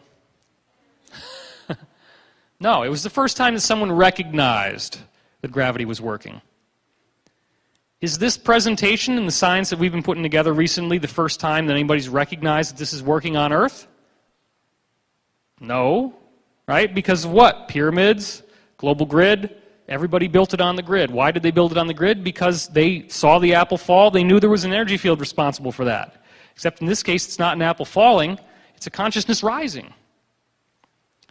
So have we seen the apple fall in modern times? And the answer is no. We're trying to explain everything on electromagnetic energy, and we don't understand that there's an energy beneath electromagnetic energy that's even more important. This really becomes a scientific validation of the idea of a higher power, that there is some divine intelligence that's more than just you and me in separated brain pans, and that's nothing else that's there. That's the old way of thinking. The new way of thinking is that consciousness is a field, and that field must exist through the whole universe because consciousness is the basic behavior of matter. So matter is not just in this galaxy, it's all over the place. It all seems to have similar, if not the same, rules. Therefore, consciousness is very likely to be everywhere. Now we're going to go back into 2012 now. We've built a lot of background for this. So let's go into 815 AD, which is actually the first documented record of crop circles coming down. Crop circles are not new, and they have messages in them in the form of pictures written into crops, and those pictures will show us that there is somebody out there who wants us to figure out a puzzle, wants us to solve a mystery.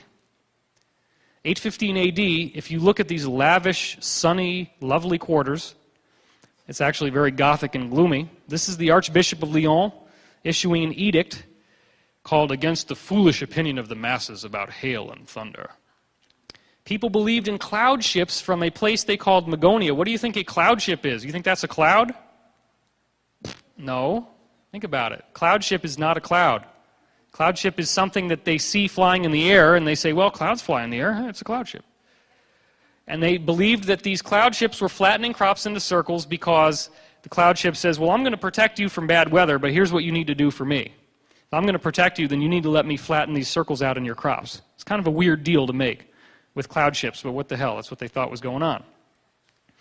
Agobard issued a prohibition against any locals taking seeds out of the crop circles for pagan fertility rituals. So what that means is that people were getting a bliss hit from the energized crops. They would build little huts out of them and stuff, and they'd want to have a pagan fertility ritual in them. Which, of course, means what were they doing inside the little grass hut? I wonder. So, that was purely subconscious. I had no idea what I'm doing there. Or I could go... No, there's no subtext. I'm not giving you any subtext. Obviously, what's going on is that the farmers are getting really angry because they're losing their crops. So the farmers start saying, hey, you guys, stop doing this. And they say, no, man, check it out. The energy is amazing. The farmers are like, oh, my God. So back then, the church was basically the government. So they go to basically the equivalent of the government, and they say, hey, look, okay, we got to stop these people. So Agobard, being also the governor, basically, has to issue this prohibition. Well, guess what it was all built around? It was built around crop circles, perfect circles in the crop 1,200 years ago. Are crop circles new? No. All right, Elf Ringewort is a fairy ring, a ring of daisies caused by elves dancing, a legend that dates to the 12th century. I found this on Wikipedia, of all places. This is the people that are partying and dancing and making the thing fall down in the angelic realm. That's what they believed caused these rings from 1880. This is a strange story. Look at this. This is the equivalent of headline news in 1678. This is what happened. Somebody comes over to chop down a farmer's crop. He's called a mower. The mower wanted a lot of money. The farmer wasn't willing to pay that much. So the farmer gets all pissed off and says, I'd rather have the devil chop down these crops than you, man. That night, the farmer's in bed and the whole field lights up like it's on fire. The perfect circle appeared in the crops the next morning, as it says in this thing you just saw, so neatly mowed that no mortal man could have done it. Well, now we believe that it's a bunch of drunk guys walking around, hey, isn't this great? We're making a crop circle. That's not the way it worked back then. They were smart enough to know that no person could have done this. So this is the illustration. So, of course, if no person could have done it, it's got to be the devil. It's obvious. Everybody knows that. So it's the devil. There he is doing his little job. He's going around doing his thing. Okay, now we have Dr. Robert Plot, who's at the beginning of the Renaissance, a very educated and enlightened scientist, who was smart enough to look at the hip bone of a megalosaurus and see something entirely different. It's the world's first homoerotic paleontologist because he saw the scrotum of a giant here. What a boner that would be.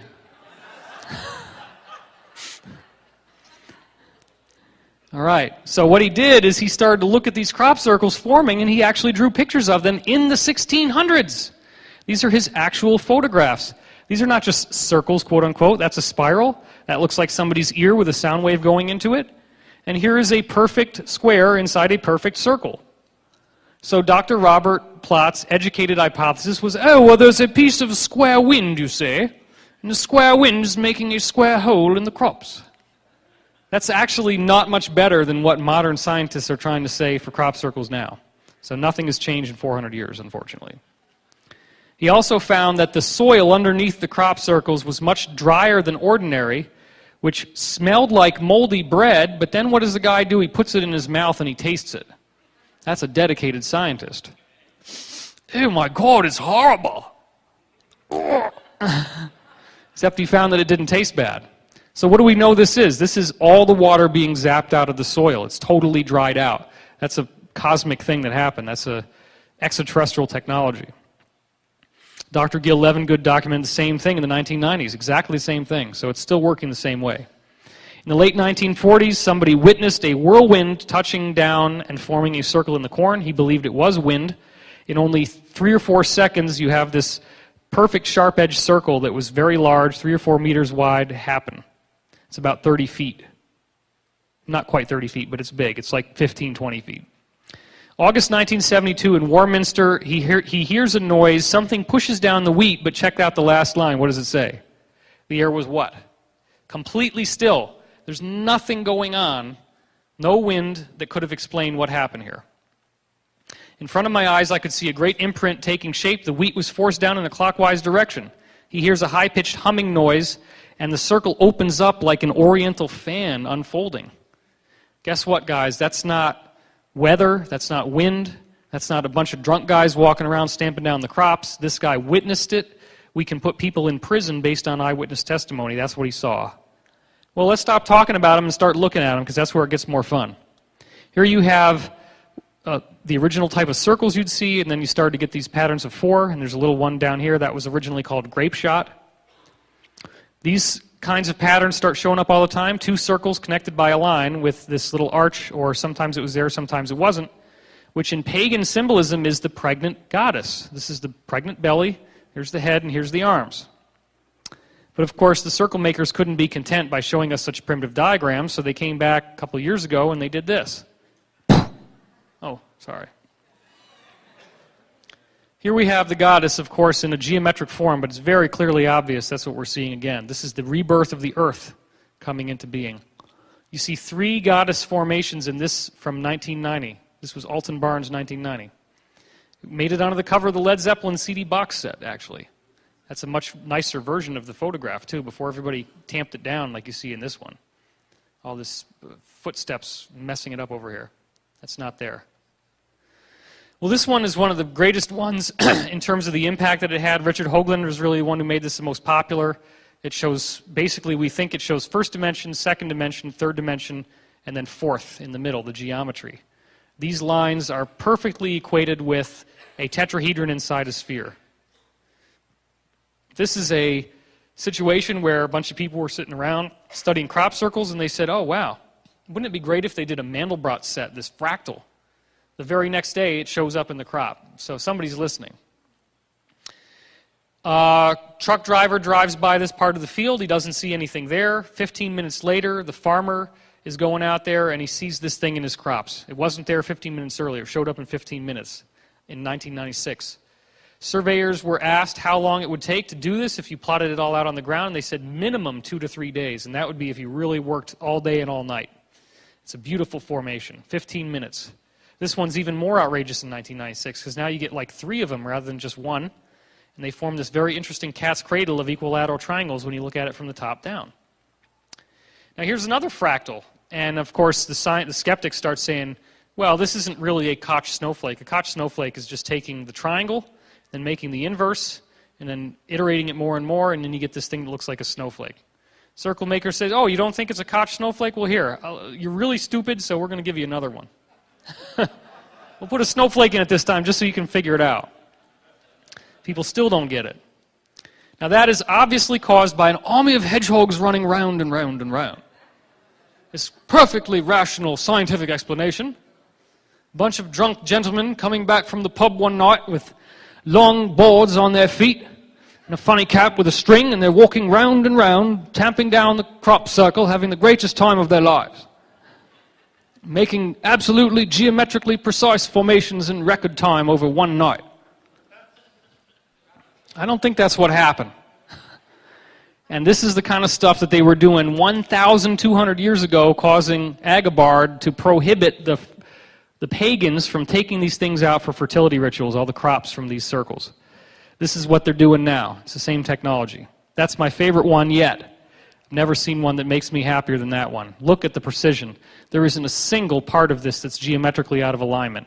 Nobody on the ground could have done that in the one night that it showed up in. It's just too complex. Well, there's a message in there. Genetic changes in evolution. Look at this. This is chromosomes breaking from 1991. When chromosomes break, that means the cell is about to divide. That's what this is showing you. So there's some sort of evolution happening. You look in 1996, you see a very clear illustration of DNA. Do you see the double helix there? Can everybody see that? I also want you to pay attention to this shape right here. I want you to look at that shape, memorize that little part. We're going to get back to that in a minute. This is the same kind of sine wave you see here, but it's in a geometric pattern. That's 99. Now look at what happens less than a month later. Exactly the same formation, but now it's got even more strands. So it's saying something is going to be happening to DNA. That's a suggestion. That's one suggestion. There are others. Here's one that again is showing you DNA, but it's in a perfect circle, a perfect ring. You can obviously see the double helix and the little ladders connecting the two sides together. It's beautiful. But this is the one that really gets me off. You have the galaxy in the center, the Milky Way galaxy, and then you have these waves of DNA, and you have this pattern being flagged. Look at that. There's your double helix. Everybody see that? And this is being pumped out by the galaxy, but look at this. In the Hebrew mystical tradition, that's a special shape called a yod, which refers to divine light coming down into manifestation on the earth. And I don't have it in this particular slideshow, but if you look at the tower card in the tarot, there's all these yods around the tower that's being struck by lightning. That represents divine manifestation. So this is actually a further message saying that this DNA energy is a divine manifestation. The definitive 2012 formation is right here. This showed up last year. And what it does, or it might have even been, it was this year, wasn't it? Man, it hasn't been that long. Or no, I think it was last year. I'm sorry. I've been using this ever since it showed up. Now there's some interesting things going on here. We look at the sun, okay? Now look at the diameter of the sun. We know that all of these objects here represent the planets, and it's a specific planetary alignment. Well, it's actually December 21st. This man made a mistake, but it's close enough with 2 days off. You can't really make much of a difference in terms of any of these positions. But around December 21st, 2012, Red Colley's the guy that did this. Look at this. You see all the positions of the planets are the same as what's in the crop formation. Saturn, Jupiter, Mars, they're all in the same positions. Uranus, Neptune, Pluto. Pluto is not in the same position. Now it could be that it would have broken the geometric harmony because if it would have had to have been right about here. Now I've had a little tip from, let's say, a source, and this is a human source. This is somebody here, not any extraterrestrial. And he told me to pay attention to this. He says that also is part of the message. Even though it looks like it's just an irregularity in the ground, why was it built so it's right there? Is there something that we might be encountering in the future that is right there in the solar system? That's what we're being told. That's all I can say on that. but I want you to think about that. Well, look at what happens here. The sun, after a couple days, is now widened to the orbit of Venus. Does this not suggest that something is going to happen to the solar system on guess what day? December 21st, 2012. They gave you the planetary alignment, and they give you what's going to happen. They show you the sun. They show you the sun changing in a very, very, very, very dramatic way. This doesn't mean it's going to kill us. The other things show that it's an energetic change. And it would also appear that this indicates some sort of energetic influx, and that these indicate all the ET groups that are surrounding us at this time. These are code ciphers for different planetary civilizations that are coming in. So this gets us into interplanetary climate change. And I'm not going to spend a whole lot of time on this stuff because there's so much of this data. But this is the smoking gun. When anybody tells you, oh, there's nothing that's changed, and it's all the same old stuff, it's not true. It's not true. First of all, let's look at the activity of the sun. It's the highest it's ever been in 8,000 years. This is taken from Antarctic and Arctic ice core samples, which have been correlated with tree rings and all the other stuff they use. 11,000 years ago, the fall of Atlantis, look at how high it is. It's almost that high now. It's the highest it's been in 8,000 years. The sun is now giving off storms that used to take 2 or more hours to get here, showers of protons. Last year, well, that's 2005, I'm sorry. In 2005, one of them got here in 15 minutes. That means the energy in the solar system is conducting those particles faster, which means it's charging up. The energy is vibrating faster, the particles move faster. It's very simple. NASA is now warning of a space Katrina in guess what year? 2012. They're saying that the sun could have a massive radiation blast, just like it's possible that the crop circle was showing us here. Even Army studies, mainstream government studies, are saying that the sun could be driving all the climate change on the Earth. Obviously, we're seeing it's at an all-time 8,000-year high. The solar wind is slowing down. That's still been happening. It's very weak. And at the same time, the sun's bubble, the actual magnetic field of the sun, has gotten 25% smaller. The most likely explanation for that is that the outside is pushing in on it. There's something pushing in on it and making it smaller. That's what would most likely be causing this, which again suggests we're moving into an area in the galaxy where there is a higher energetic charge. We have been in touch with insider witnesses thanks to Project Camelot, and one of the things we've heard is that we do have this fleet of ships out there outside the solar system, and they have looked at this wave coming in. They know there's a wave, they know it's coming in, and they're studying it, and they see that it's coming into the solar system. So they are paying attention.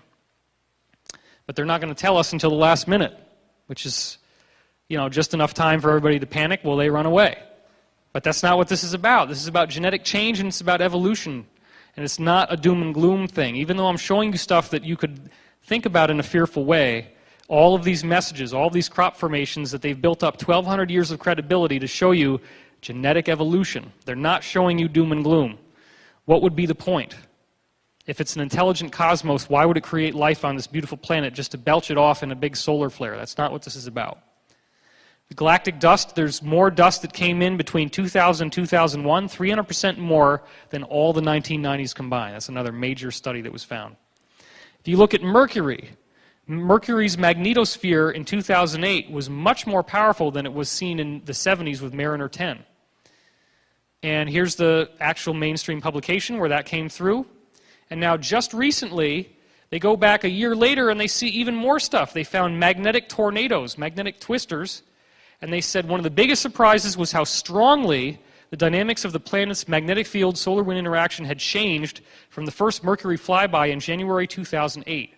So what this is telling you is that Mercury has changed dramatically in its magnetic field in 1 year. That's it. Mercury is going nuts. That's the first planet in the solar system. That's not the only planet that's doing this. Look at Venus. 2,500% increase in the green glow in less than 20 years, looking like this right here. That's totally amazing. On Mars, you have the appearance of clouds. You see the clouds here, that they weren't there. Mars didn't used to have clouds or ozone. They've only appeared in the last 30 years or so. It's another major change. Mainstream media has reported on global warming on Mars. Guess what? Nobody's driving SUVs on Mars. At least if they are, there's probably a lot less of them than there are on Earth, and they probably run on free energy, based on what our whistleblowers are telling us. But that's melting, something is melting the ice caps on Mars. Jupiter has this plasma torus that you couldn't see before 1974, and yet now it looks like this. As time goes on, the density of this torus, as you see here, is getting 200% thicker. This is the natural saucering movement that it makes as the moon Io is going around its orbit. Well, they get so bored, they're stronger than expected. 200% increase in the whole density of this thing in basically 25 years. 15 years. Very, very short time. 15 years, every single particle inside this thing gets 50% denser. They say, well, it exceeded expectations. Okay. No biggie. Jupiter's white ovals disappeared in 3 years. There's 3 of them up here, and then you see there's 2, and now there's 1. Dr. Philip Marcus believed this would cause an 18-degree global warming on Jupiter in only a decade.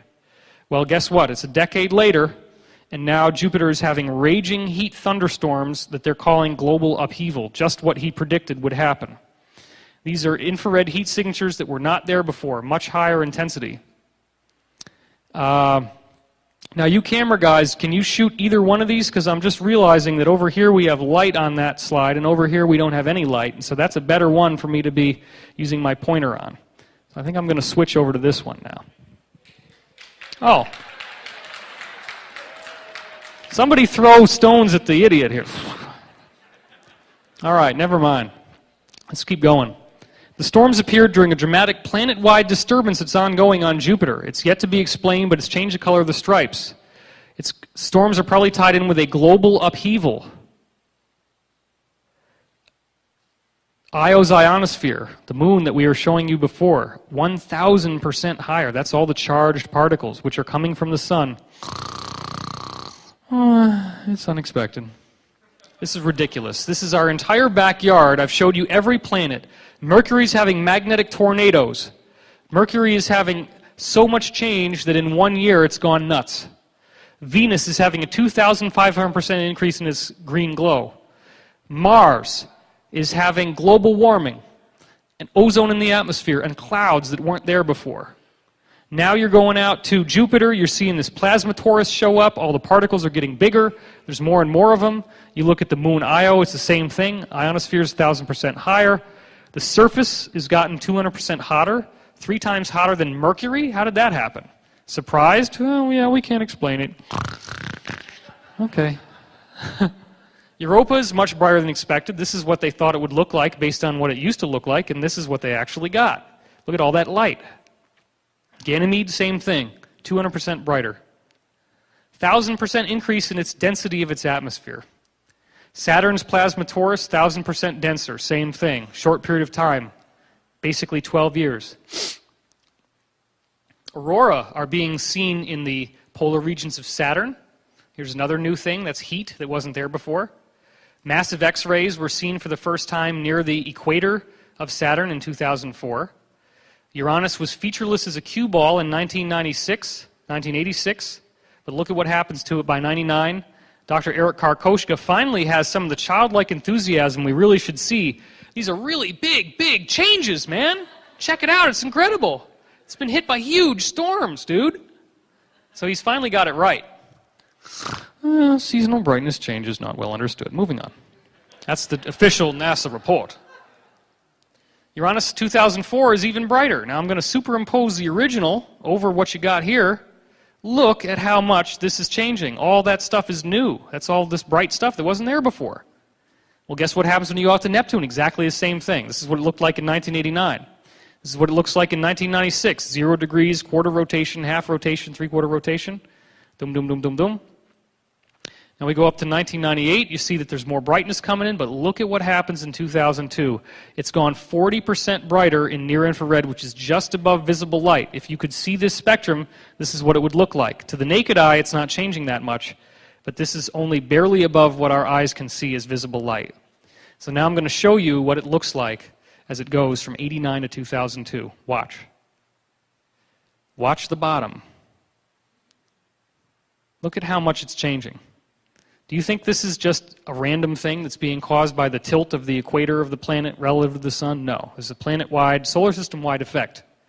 Global warming on Pluto, 300% increase in its atmospheric pressure from 89 to 2002. It's moving away from the sun, but the surface of the planet is getting hotter as it moves away from the sun, which is causing the atmosphere to charge up. So this shows us that Earth changes are not unique to the Earth. They're happening all over the place. Now, Bill and Carrie, I see you guys over there. How much time do we have? What are we on here? Well, we're 6 o'clock, so 10 more minutes. Okay. Well, there's all sorts of different places we can stop and start in this presentation. And I wanted to get you guys sort of like when I do these longer weekends at my conferences, like I'm having one in London next month. When I do these longer weekends, we can actually drill into this data a lot more, and there's a lot more data than I actually have had time to go into here, but that's why I make these presentations modular. But what you're seeing here is, if you look through, I'm going to summarize some of this stuff and zip a little faster so we can get to the punchline. You're seeing continuous rises in earth change activity. Let me do it from this side. Earthquakes, volcanic activities going up, sea levels going up, temperatures going up. Thank you for letting me know that it's updated my database. That's very rude of you. Perito, gosh. Tornadoes are going up. Disasters, natural disasters, economic loss on Earth, all this stuff. The entire Pacific Ocean seafloor is heating up, which is obviously what happens when the sun warms up water on the surface of the ocean. And then those warm water particles are sinking down to the bottom, where they warm up the bottom of the ocean. That's what the scientists are actually saying is going on. So, of course, the next time you want to boil water to boil some eggs, you just get a hairdryer and it'll work just fine, I promise. That's how they've explained this, because they can't tell you that the Earth is heating up from the inside. That's all it is. The planets are heating up from the inside. Why are they heating up from the inside? Galactic energy fields. What are the galactic energy fields going to do? Change your DNA. So let's get to that. I'm going to have to go through some stuff here. All right. We're going to do, okay, we'll get to this because this is good. Bacteria. If you look in the Antarctic ice, in the interior of a volcano, even inside a nuclear reactor, you find little critters. They're everywhere. They even survive in space. They've been recovered after being frozen for 10 million years. It's as if some sort of life force takes that existing body that was there, and you thaw it out, and it says, oh, okay, that's a body. Whoosh, I'm going to make it alive. So there's something going on here. Something more than we usually think of life as being. Some bacteria thrive on infrared light. They photosynthesize in near darkness, and they've been found miles below the surface of the ocean floor. It is ridiculous to think that all these critters grew from living bacteria, from other living bacteria. It becomes much more plausible that those little bacteria that grew inside the nuclear reactor didn't come from other bacteria that grow inside nuclear reactors, that are just sort of floating around saying, let me find a nuclear reactor. Oh, look, there's one. No. Those nuclear reactors are hermetically sealed for a reason, but they're not sealed from the source field. They're not sealed from this energy that goes in there and says, oh, here's a place where I can make life. This is like what happens in a star. Let me go ahead and jump in there and start creating life. So they call this a problem, but it's actually a proof. It's a proof that life is everywhere in the universe. Dr. Chandra Wickrama Singh, say that 3 times fast, and try to spell it while you're pronouncing it. I've had to practice that, I might add. Has proven that the organic material in comets is biological. It has critters in it. There's billions of comets in the solar system alone, and he believes that all life on Earth may have come here from a comet. And this is Dr. Francis Crick, the founder of DNA. And what he shows us is that it's way too complex to have evolved by random chance. It's as if the entire Encyclopedia Britannica fell out of the sky, one word at a time, and it all just happened to arrange, like those monkeys on typewriters. That's the kind of logical idiocy that it is involved to try to say that DNA is a Darwinian mutation from random accidents. And this is the guy that co-founded DNA with Dr. Francis Crick. Okay? Or he is Dr. What am I saying? There's Watson and Crick. here's his biggest discovery. Now, this is the same guy that discovered DNA. Why isn't this as popular as his other discovery? He looks at all the dust in a line of sight between where we are on Earth and the center of the galaxy, and all of it looks just like bacteria in its heat signature and its light signature. Exactly the same. It is bacteria. So this is Howard Hughes' worst nightmare. Space is filled with germs. Don't go to space if you're a germaphobe. Even the mainstream media is saying space that creates human life found in another solar system. Well, we know that space has these source field differences. There's a source field energy in space that you don't see here on Earth. It's called the overview effect or space euphoria. Astronauts go out there, they get this massive energetic high from being in space. It's been reported by many of them. The Chinese have taken seeds and flown them into space, and it's important that you do this in a space capsule that doesn't have PVC plastic windows and doesn't have aluminum in the chassis. If you do that, which is what the NASA probes are like, it doesn't work. It won't work. If you have any PVC plastic at any point over the windows, they're not going to do this. And if you have aluminum in the body of the thing, it's not going to work. The Chinese built one that didn't do it that way. And what happens is they send these seeds out into space. And remember what I said about the Great Pyramid, or the pyramids built by the Russians? They tossed the seeds in, and what happened to the seeds? 400% more productive seeds, 400% bigger plants. Would you like to see the kind of crops that the Chinese were growing when they just flew the seeds into space? Let's go for it. Bang! There's your pumpkin. That's the only thing they've done is grow it hydroponically, and regular hydroponic pumpkins don't do this. This is a space pumpkin. That's the only thing they did is fly it in space. It's the mystery of the great pumpkin from space. Every Halloween, he comes in a UFO. Now this, isn't that amazing? That is actually called a bitter gow. It is not a whale penis. Contrary to your belief. It is actually a melon. Now you know those little hot peppers, right? The little hot, oh, Jesus. Or maybe you really like it. Maybe you're a sadist and, oh, this is fucking right, man. I shouldn't have sworn, I'm sorry. Edit that part of the video. Oh, this is wonderful. Okay. Let's look at some hot peppers. Let's look at some hot peppers. That's a lot bigger than they're supposed to be. That's amazing stuff. So is this the source of all life? Is all life found in an energy wave? Well, check this out. This is Dr. James Strick, Sparks of Life. Major scientific conspiracy of the 19th century. Many of these guys were arguing in favor of Darwin random mutation, and others argued for spontaneous generation, life from non-living things. They didn't know whether it was one or the other. They found numerous experimental examples of spontaneous generation. Pasteur had cases where life originated from non-living things, so it's not as easily dismissed as we would like to believe. Louis Pasteur is why you have pasteurized milk. All these guys created a conspiracy where they buried data where you have sterilized test tubes where nothing could grow in there and critters grew in there anyway. And they threw it all away because they wanted to believe Darwin was right. Because survival of the fittest is an Illuminati philosophy that says if I'm the best killer, then I'm the most evolved on the planet. And that's how they felt about themselves. So they enforced it into the scientific structure of the world. History's been completely rewritten in favor of that model. So now this is a big mouthful.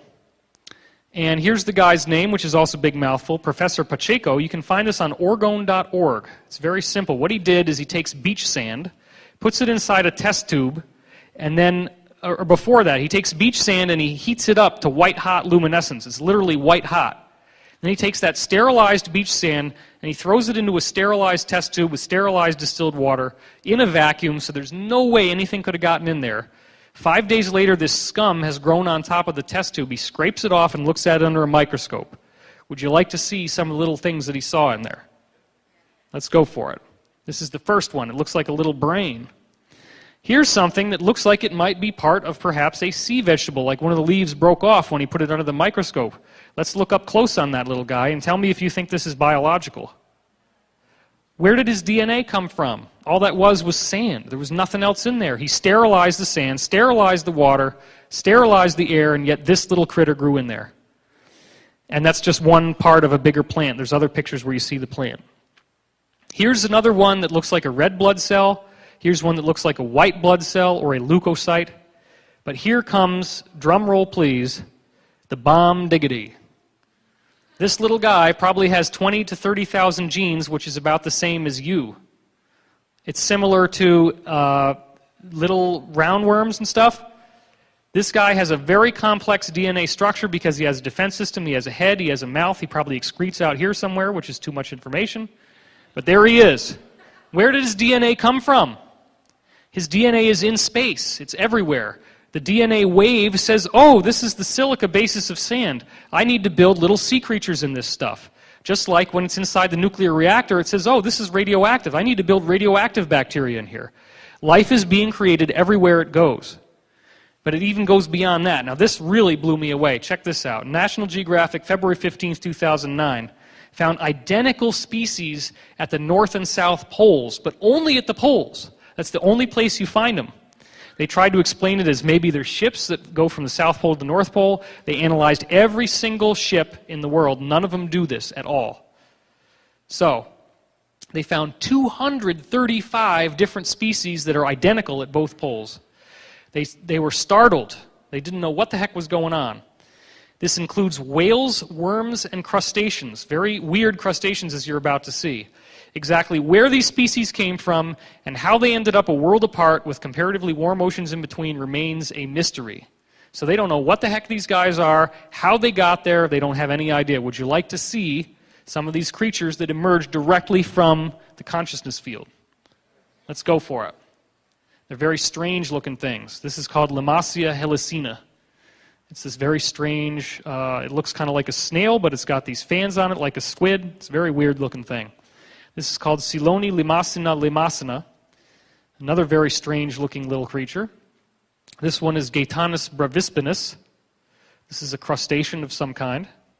And lastly, you have Mimonectes sphericus, and he's got a really nasty looking defense system up front, doesn't he? He's a little badass. But he's out there doing his thing, and guess what created him? The consciousness of the earth spontaneously generates these little guys at both poles. There is no conduit of seawater going from North to South Pole. He would have burned up on the way through the core. Think about it. The reason why he's there is because the field generates him, because he is supposed to be there because the earth makes him. The earth has made us. So the solar system is creating evolution. DNA evolves by outside energy. I'm going to have to skip ahead through all this stuff, so just give me a second here. That's a good place to go because we were running out of time. So we've already seen now that you have DNA that has been created out of the ether. Same species at both poles. You've seen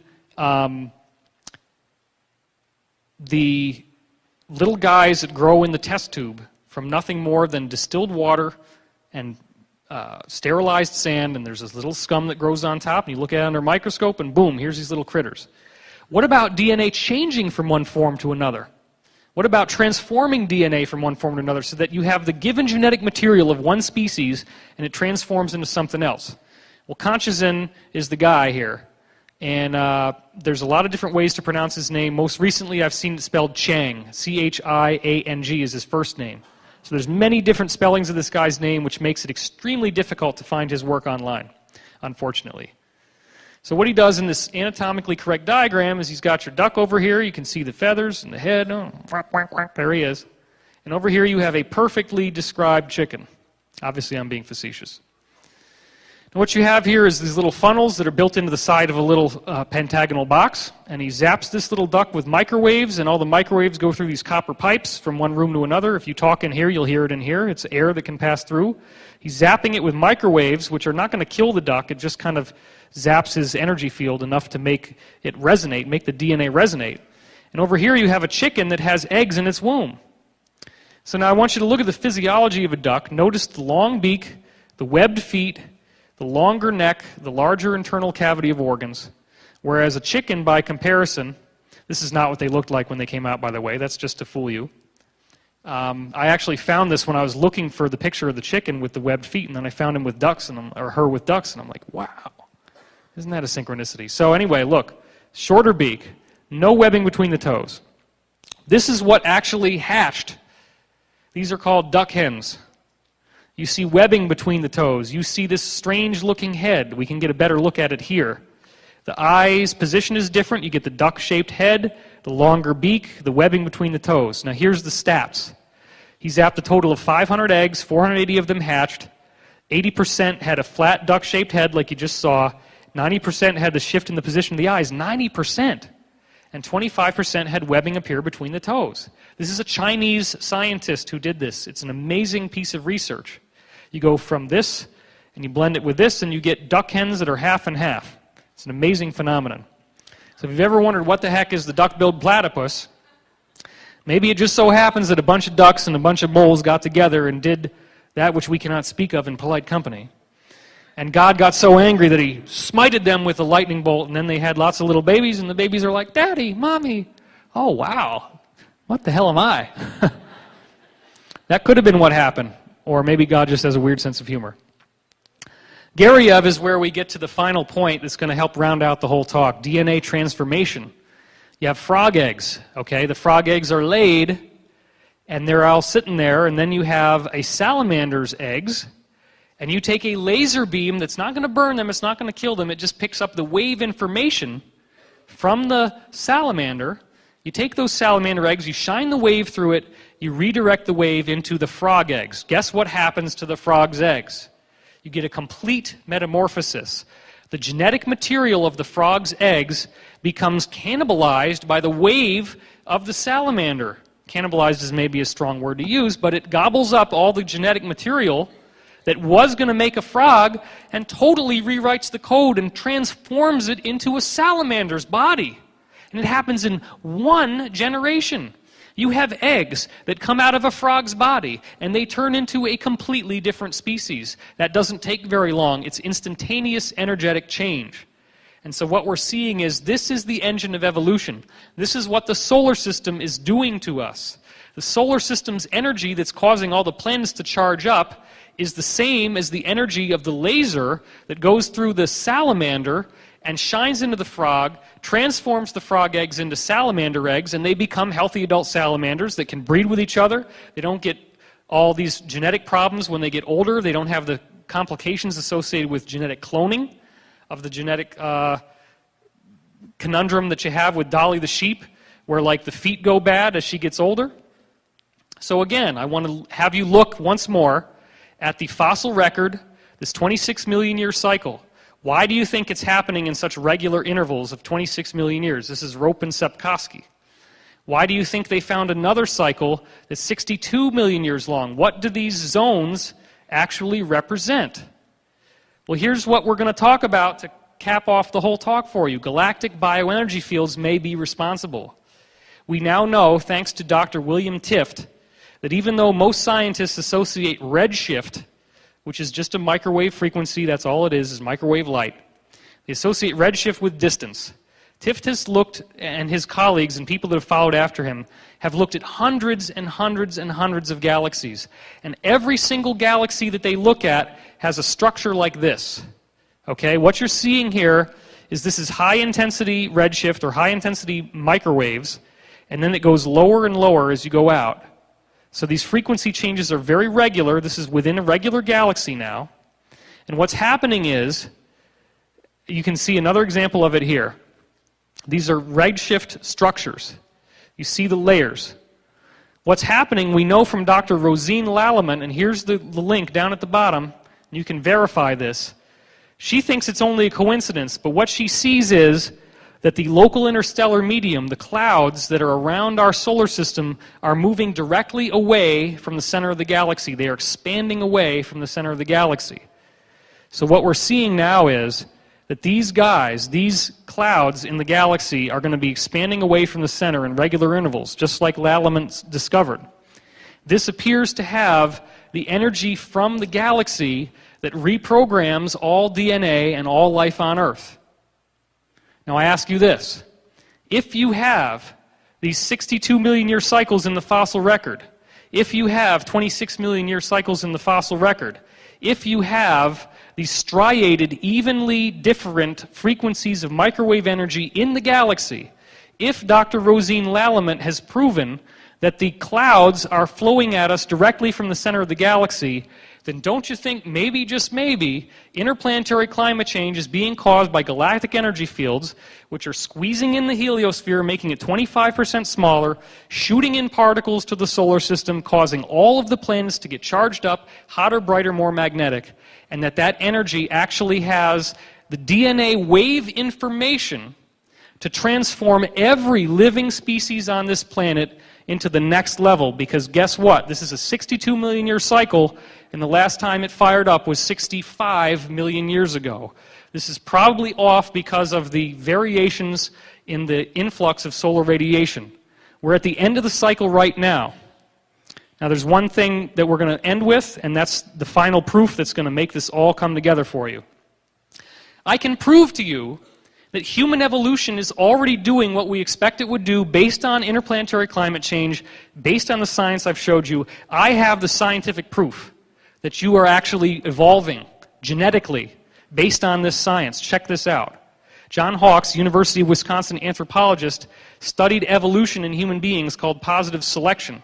He found that in the last 5,000 years, your DNA is upgrading 100 times faster than ever in human history. In fact, the last 40,000 years have been a time of supercharged evolutionary change. We are more genetically different from people 5,000 years ago. That's 3000 BC.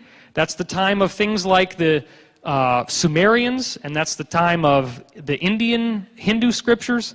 We normally think of these people, the Old Testament is just a little bit after that. Ancient Egypt, people building pyramids, we don't think of them as much different than we are. But if you compare those people that are building pyramids in Egypt to the Neanderthals, right, with the big clunky brow, nothing like mine. My brow has nothing like that. I'm not a Neanderthal. You compare those people in Egypt with Neanderthals, like me, and they are more similar to Neanderthals than they are to us. You don't think about it because we look around and we say, oh yeah, these are people, everybody's the same, you know? But look, the genetic proof is already here. We've changed more in 5,000 years than ever in human history, and he's calling it supercharged. This is an actual mainstream media proof of that. And here's another one, showing that our evolutionary fast lane is becoming increasingly different at 100 times faster in the last 5,000 years. Now here's the last thing. Our average IQ has had to be increased by 3 points a decade. It's been studied over 20 different countries by Flynn, and it's continued for over a century. And it is happening the most, our IQ is rising the most in abstract non-verbal patterns, which means it doesn't have to do with us reading more magazines, newspapers, and surfing the internet. It's a symbolic intelligence. So this is the hardcore proof, scientifically measurable. The reason why the IQ is going up like that is because a score of 100 is supposed to be average. That's how it's weighed. So in order to keep 100 average, you have to bump it up by 3 points every 100 years, because everybody's getting so much smarter, you got to keep knocking down their IQ score. Because everybody now, its average is 100, that means that everybody's so much smarter, now your IQ is going to go down and down and down, which if you have low self-esteem could really hurt you. So just don't hang out much longer, just, you know. No, I'm not saying you should kill yourself, of course, unless you're really, really arrogant about your IQ. Anyway, this is where we're going. It amounts to a cultural renaissance. So the galaxy, and this is the final point. 20 years of study of ESP has proven, scientifically sound studies, he looked at all of these studies, Spottiswoode his name is, to see if people are psychic when it's high noon or a certain time of the day. He didn't find anything in the normal day, which is where the sun is relative to the center of the Earth. But when the Earth's position relative to the center of the galaxy was studied, he found that when you are aligned with the center of the galaxy, your ESP ability goes up by 400%. This is a mainstream scientific study. So think about this. We now have the proof, and this is what I'm going to end on. We now have the proof that galactic energy, as you see right here, he took 20 years worth of studies into ESP, 20 years. And he found that people got more psychic when the galactic energy field is hitting them. I've showed you layers of fields in the galaxy that are measurable on a superficial level by microwaves, just like near-infrared is showing up in the planets, same thing. I've showed you proof from Rosine Lallement that these galactic energy waves are in fact expanding away from the center of the galaxy as they go out. It's not proof, but it's It's certainly circumstantial evidence that strongly leads in that direction. I'm showing you proof that the solar system is changing, proof that the sun's heliosphere is shrinking, which suggests very strongly a galactic causation. If the galactic energy can make you more intelligent, and if all the species on the Earth are being reprogrammed in their DNA in 62 and 26 million year cycles, and if we're at the end of another 62 million year cycle right now, then let's put our hands together because we are awake and aware and we're walking into the new age, maybe in 2012. Thank you so much.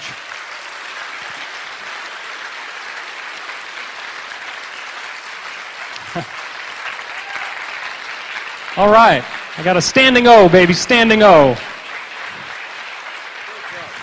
Thank you.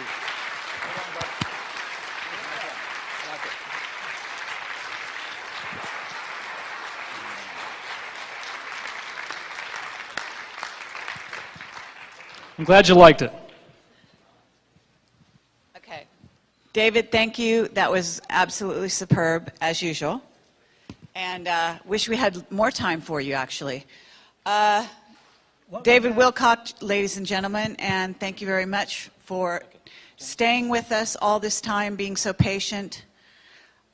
And I just want to quickly say Jordan Maxwell is selling these DVDs, I guess, or CDs of all his work outside on a table right outside the door.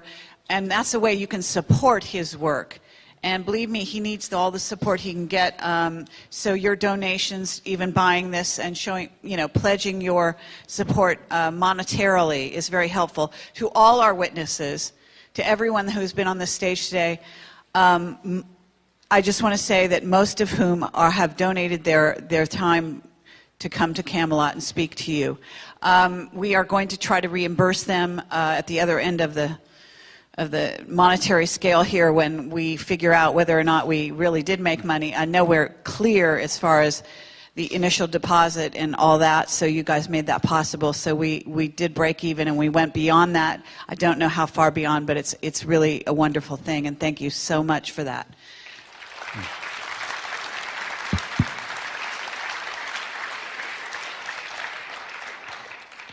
I want to ask Kerry Cassidy a question here in public. Kerry? I'm sorry? I'm asking you a question. Okay, wait 1 second. Wendy from the Granada Forum has DVDs for sale over in that corner. So after we break, if you could also show your support by helping her out. She spent a lot of time and money. I want to thank Ted. Ted, what's your last name? I'm sorry? Saint Rain. Is that Illuminati? No, I'm just kidding. Ted St. Rain, a wonderful filmmaker here, and he's almost filmed every conference out there. I have to tell you, he's an amazing guy running those cameras, and thank you very much for that. I also want to thank Dan Bender, who's been running the streaming, and the internet audience for participating.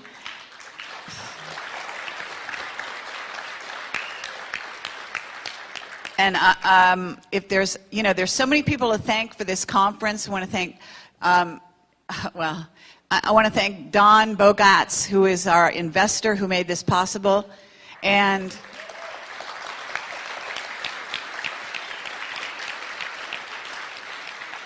just a terrific amount of people that made this all possible. So thank you very much. We can't name you right here. We actually have to get out of the room right now. But, I want to ask Kerry Cassidy my public question here. This is unrehearsed because everything we do is unrehearsed, as I think you probably know. I want to ask Kerry, is this the last Awake and Aware in LA conference, or is this the first? Oh, that's a good question. There's no way of knowing. We have other people wanting to invite us to other cities, so we basically want to continue this kind of ground crew effort. This was our first shot at it, Project Camelot ourselves organizing something. Seemed to go very well, I have to say, and so thank you very much for all of that.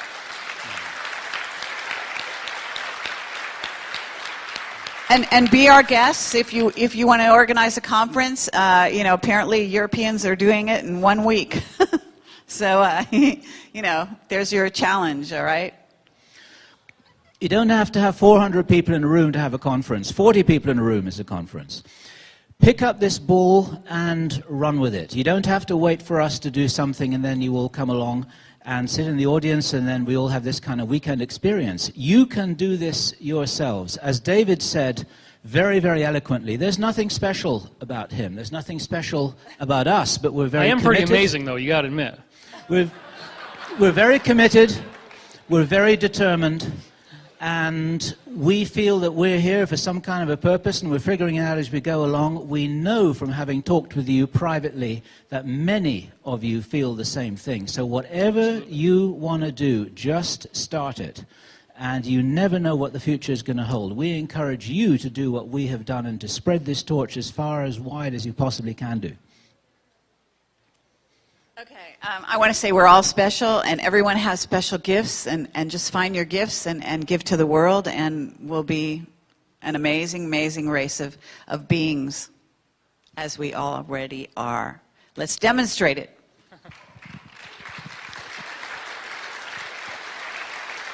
Lastly, the last thing I'd like to leave us with here is that these guys are not Illuminati agents. They're not paid by the government as disinfo. This is a grassroots effort. It has come from the blood, sweat, and tears of these two people who are very dear and loving friends of mine.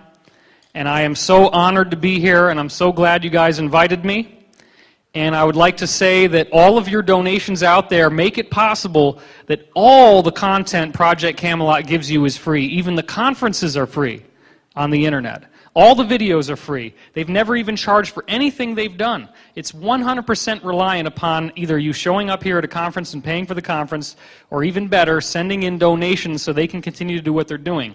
Because if you don't help them financially, and Kerry's going to go back to JPL or something, Bill's going to have to do, I don't know what he's doing. He never wants to tell anybody. But, you know, the fact is, your donations make this possible. This is a grassroots effort, and the green energy is a very wonderful way to love them. But even more than that, thank you guys so much for continuing to stick it through the good times, the bad times. Thank you on behalf of everyone here, which will be shown by their applause.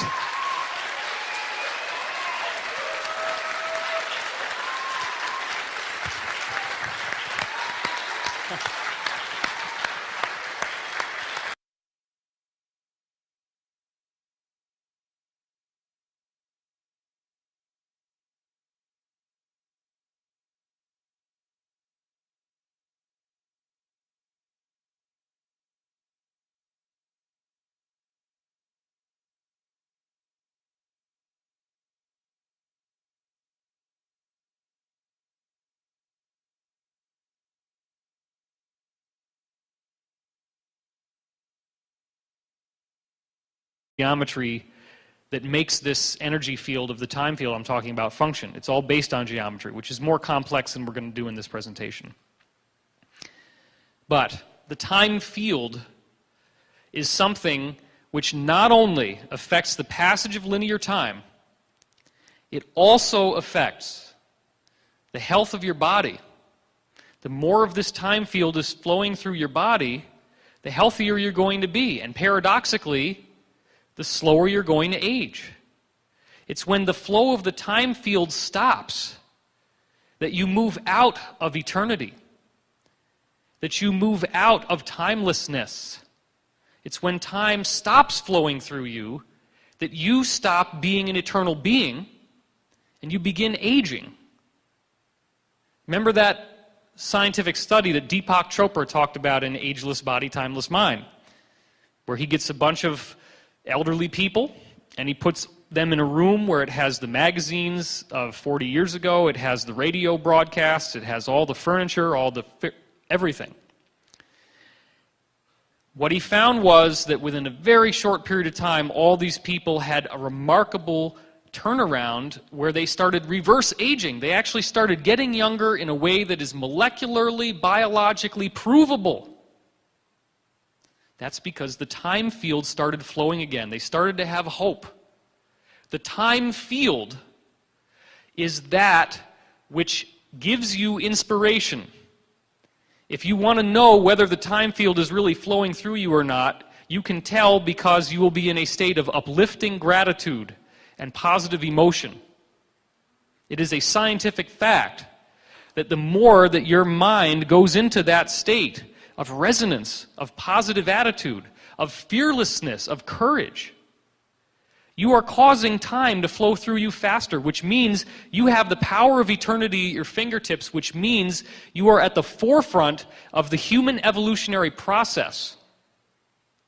But this is not something that only relies upon your ingenuity and your dedication to a spiritual path. It is something that is being done for you by forces that are very mysterious because they are much greater than what you would normally think of as your conscious mind. You want to talk about the monolith in 2001 and how mysterious that was. That's not even the beginning of what we're talking about now. This big stone slab shows up, and all of a sudden all those cavemen learn how to use tools, and they can kill each other now, and they become the dominant species. And then at the point where the movie goes into the present, the monolith shows up on the moon, and Commander David Bowman at the end of the movie ends up becoming the new Adam, the new species of humanity after he goes through a Stargate. There's a lot of things that are known on the inside, and this stuff is not a secret. It's not a secret even though it has been kept secret. It has been attempted to be kept secret. It is not secret. All of the information we need is already here so that we can definitively understand that what's happening to the earth is a naturally occurring process. It is a sacred process motivated by forces of intelligence that would stagger the imagination. Back in the old days, you had a LAN system in which a computer was just a monitor and a typewriter, and you plugged it up to one central computer, and everybody's little dummy terminal, as it was called, was plugged into that one computer. On some level, each of us is the dummy terminal. We appear to be separate. We appear to be an identity that has an ego, that has a body, and we identify with the body. On some grander level, the body is merely a projection of wave effects. You may have seen, most of you have probably seen 2012 Enigma, which is a video of mine I'm proud to say was #1 most viewed on Google December 1st of last year. And the reason why it got that way is because the information has rocked the internet.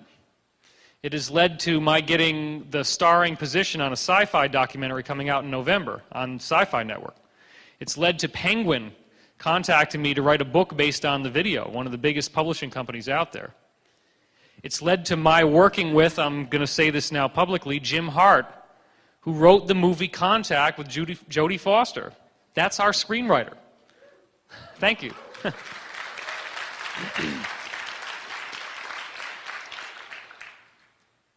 I'm working on Wander Awakening, which is the album cover you see here in the slide, with a 9-time Grammy-winning musician, Larry Sire. The reason why all this big talent and why all this attention is being focused here is not because I may have been somebody else in another lifetime. It's not because I have done psychic readings. It's not because I put prophecies on the internet that later were shown to come true.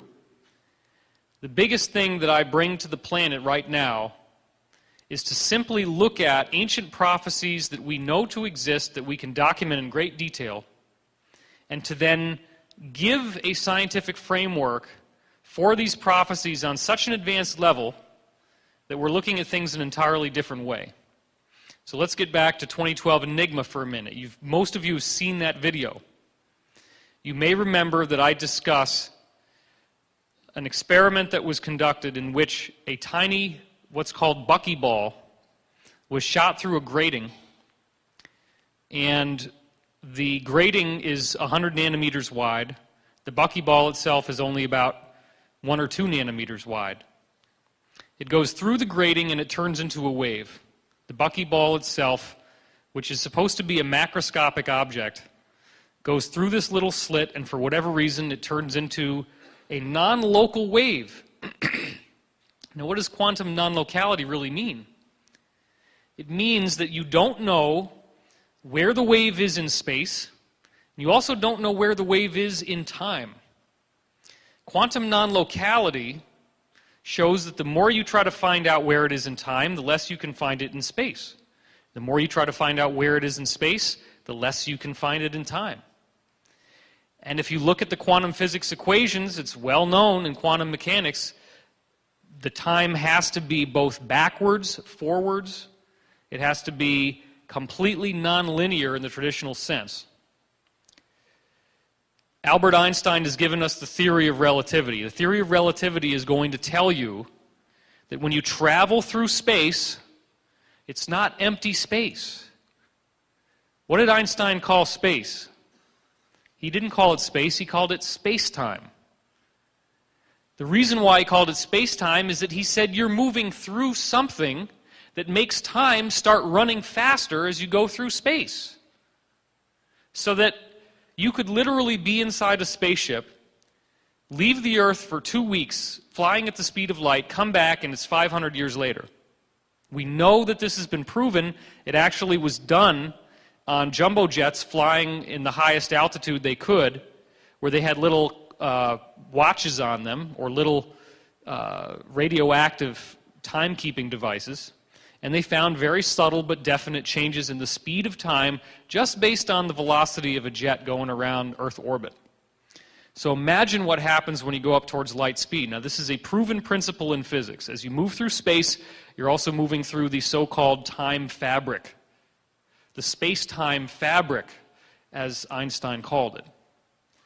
There was a mistake that Einstein made in his scientific understanding of space-time. And it may be a mistake, or it may be that he figured it out and he didn't want to talk.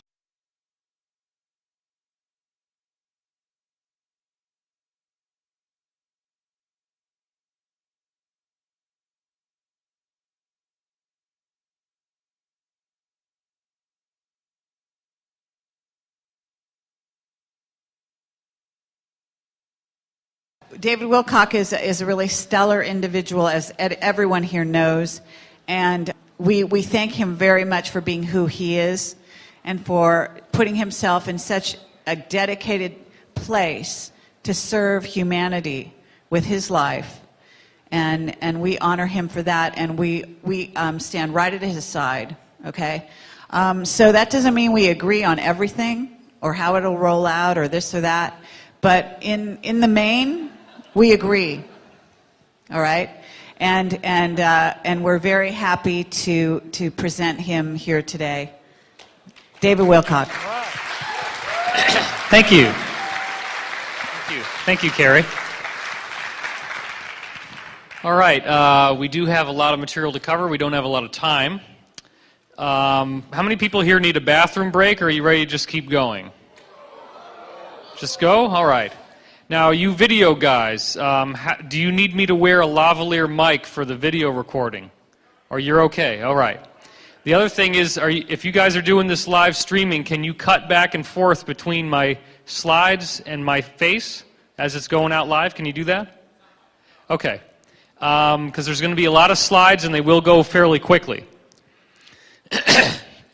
Okay, now we've gotten the business taken care of. Let's get down to the real work, which is this subject of 2012. What I will be proposing tonight is definitely not your typical approach to 2012. It is very important to understand on an intrinsic level that what we are dealing with is not channeling, it is not Mayan prophecy, it is not ancient religious teaching, it is not speculation, it is not psychic. It does not require anything except the exacting measurement of the scientific process and the insight to be able to take information that has already been put out there by NASA, by mainstream scientists studying the mysteries of what it means to be a biological life form, the mysteries of the solar system, the mysteries of energy and matter And how does matter and energy truly function? When you start looking at the hidden mysteries of science, which are already out there now, you find out that the human species is undergoing a massive evolutionary process right now. And I'm going to prove that to you. I'm going to prove to you that the nature of this evolutionary process fundamentally rewrites DNA and biological life to such an extreme that within one generation, I will show you the proof in this presentation, that a creature can give birth to something that becomes an entirely different species than the creature that it came out of the womb from. And that there is nothing more that needs to be done to create that energetic change, but to simply zap the embryo with a light wave that comes from another embryo that has the genetic pattern that you wish to transfer. The only way that this makes any sense is to begin seeing DNA as susceptible to quantum makes those thoughts for you. But all of the actual intellect, all of the actual thinking that you're going to be doing in your mind is not in the body at all. You have a parallel body, a parallel brain, a parallel nervous system that is an energetic nervous system. But it doesn't look like your physical body because your physical body doesn't have billions and billions of strings coming out of it. It doesn't have an instantaneous energetic connection that you can visibly see to everything else in its environment. What I'm asking you to visualize as strings is actually simply an energy field. And in time-space, you are part of that energy field, and your mind is not simply that which is created within your own energy field. It very much is affected by all these other things that are around you, including the thoughts of other people. The very fascinating case of Norman Mailer, famous novelist who wrote a novel called Barbary Shore. In this novel, he starts out writing about one main character and gradually changes the novel to write about a Russian spy. The Russian spy becomes the focus of the entire novel. He goes into great detail. Within the same week that he finishes Barbary Shore, a Russian spy was arrested in his same building that he was living in. Just up the stairs and down the hallway. Now, does this mean that there was a conduit that was going through the air vent so that he could hear what this guy was saying? Of course not. What it does mean, though, is that that man was so emotionally charged because he was on the edge of his rope and he knew he was going to get caught, that his mind was sending out signals. And Norman Mailer's mind is an energetic phenomenon which is sensitive to its environment and picked up the signals that were being generated. Now again, I talked about the experiment where buckyballs are shot through a 100 nanometer grate, a little tiny slit. They turn into a wave just by hitting the grate. It's like it makes them flip inside out and go from space-time, where they're a particle, into time-space. That solid particle, which has 120 atoms in it, it's not just like some tiny little thing. It's a ball. It's got structure. It's got form. It's got shape. It literally popped out of our space-time entirely.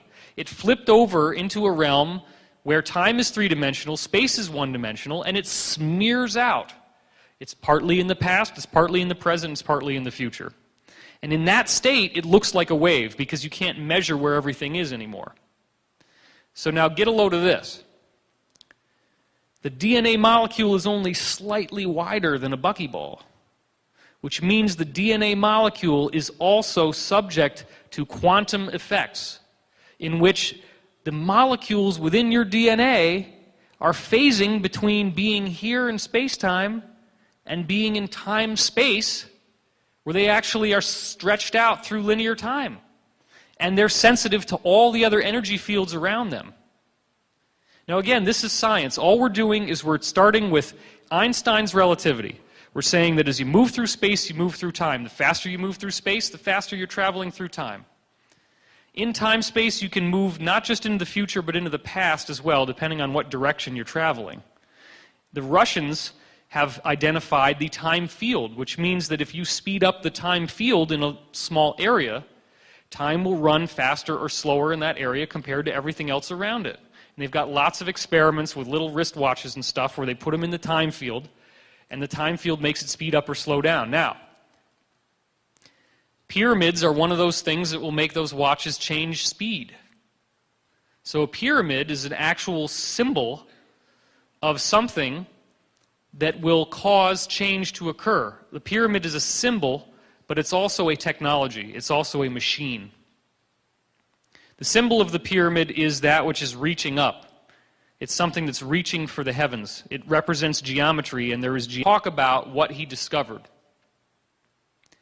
In the Einstein relativity theory, it is assumed that the only direction you can move is into the future. That space-time, the time dimension, is only one-dimensional.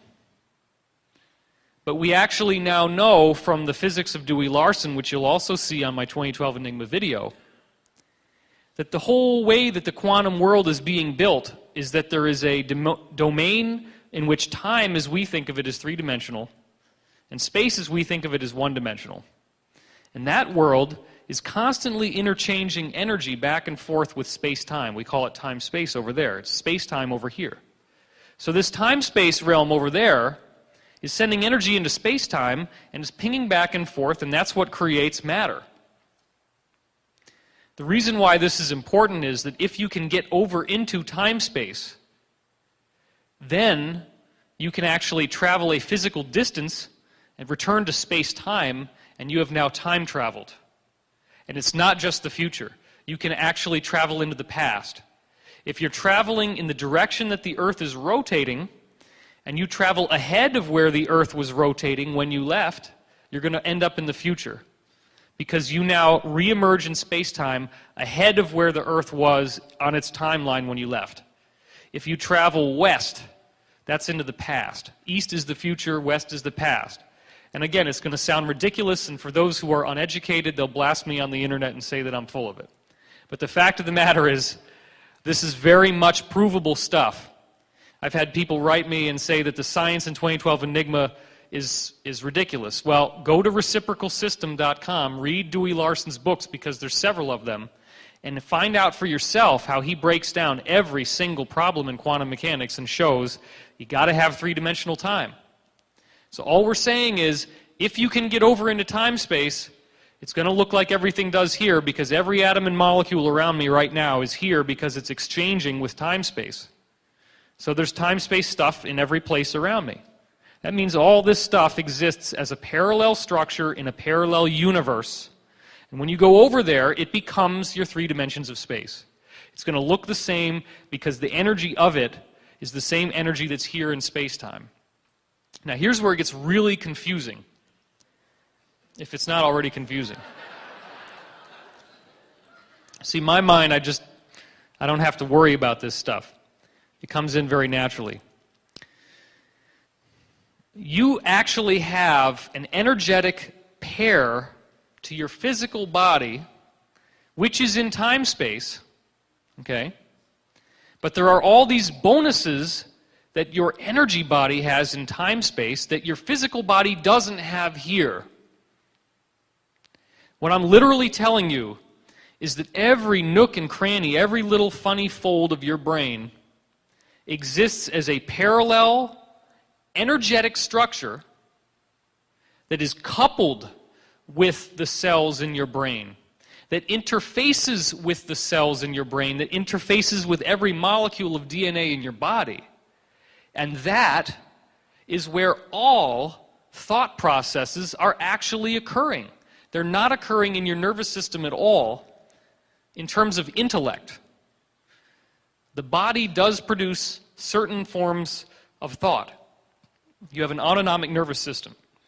You have a cerebellum that keeps you from falling over. It makes sure that you're balanced by working with the fluid in the chamber of your ear, the cochlea. You have all of the basic systems that are going to make sure that your heart is beating, that your lungs are breathing, that your eyes are not taking in all the information peripherally so that you can focus on what you're looking at. You have a screening mechanism that's going to screen out background noise so that if there's a television on and somebody's talking to you, you're going to listen to them talking and not hear the television. You're not going to hear all the input and weigh it the same. Those types of things are biologically driven systems. The body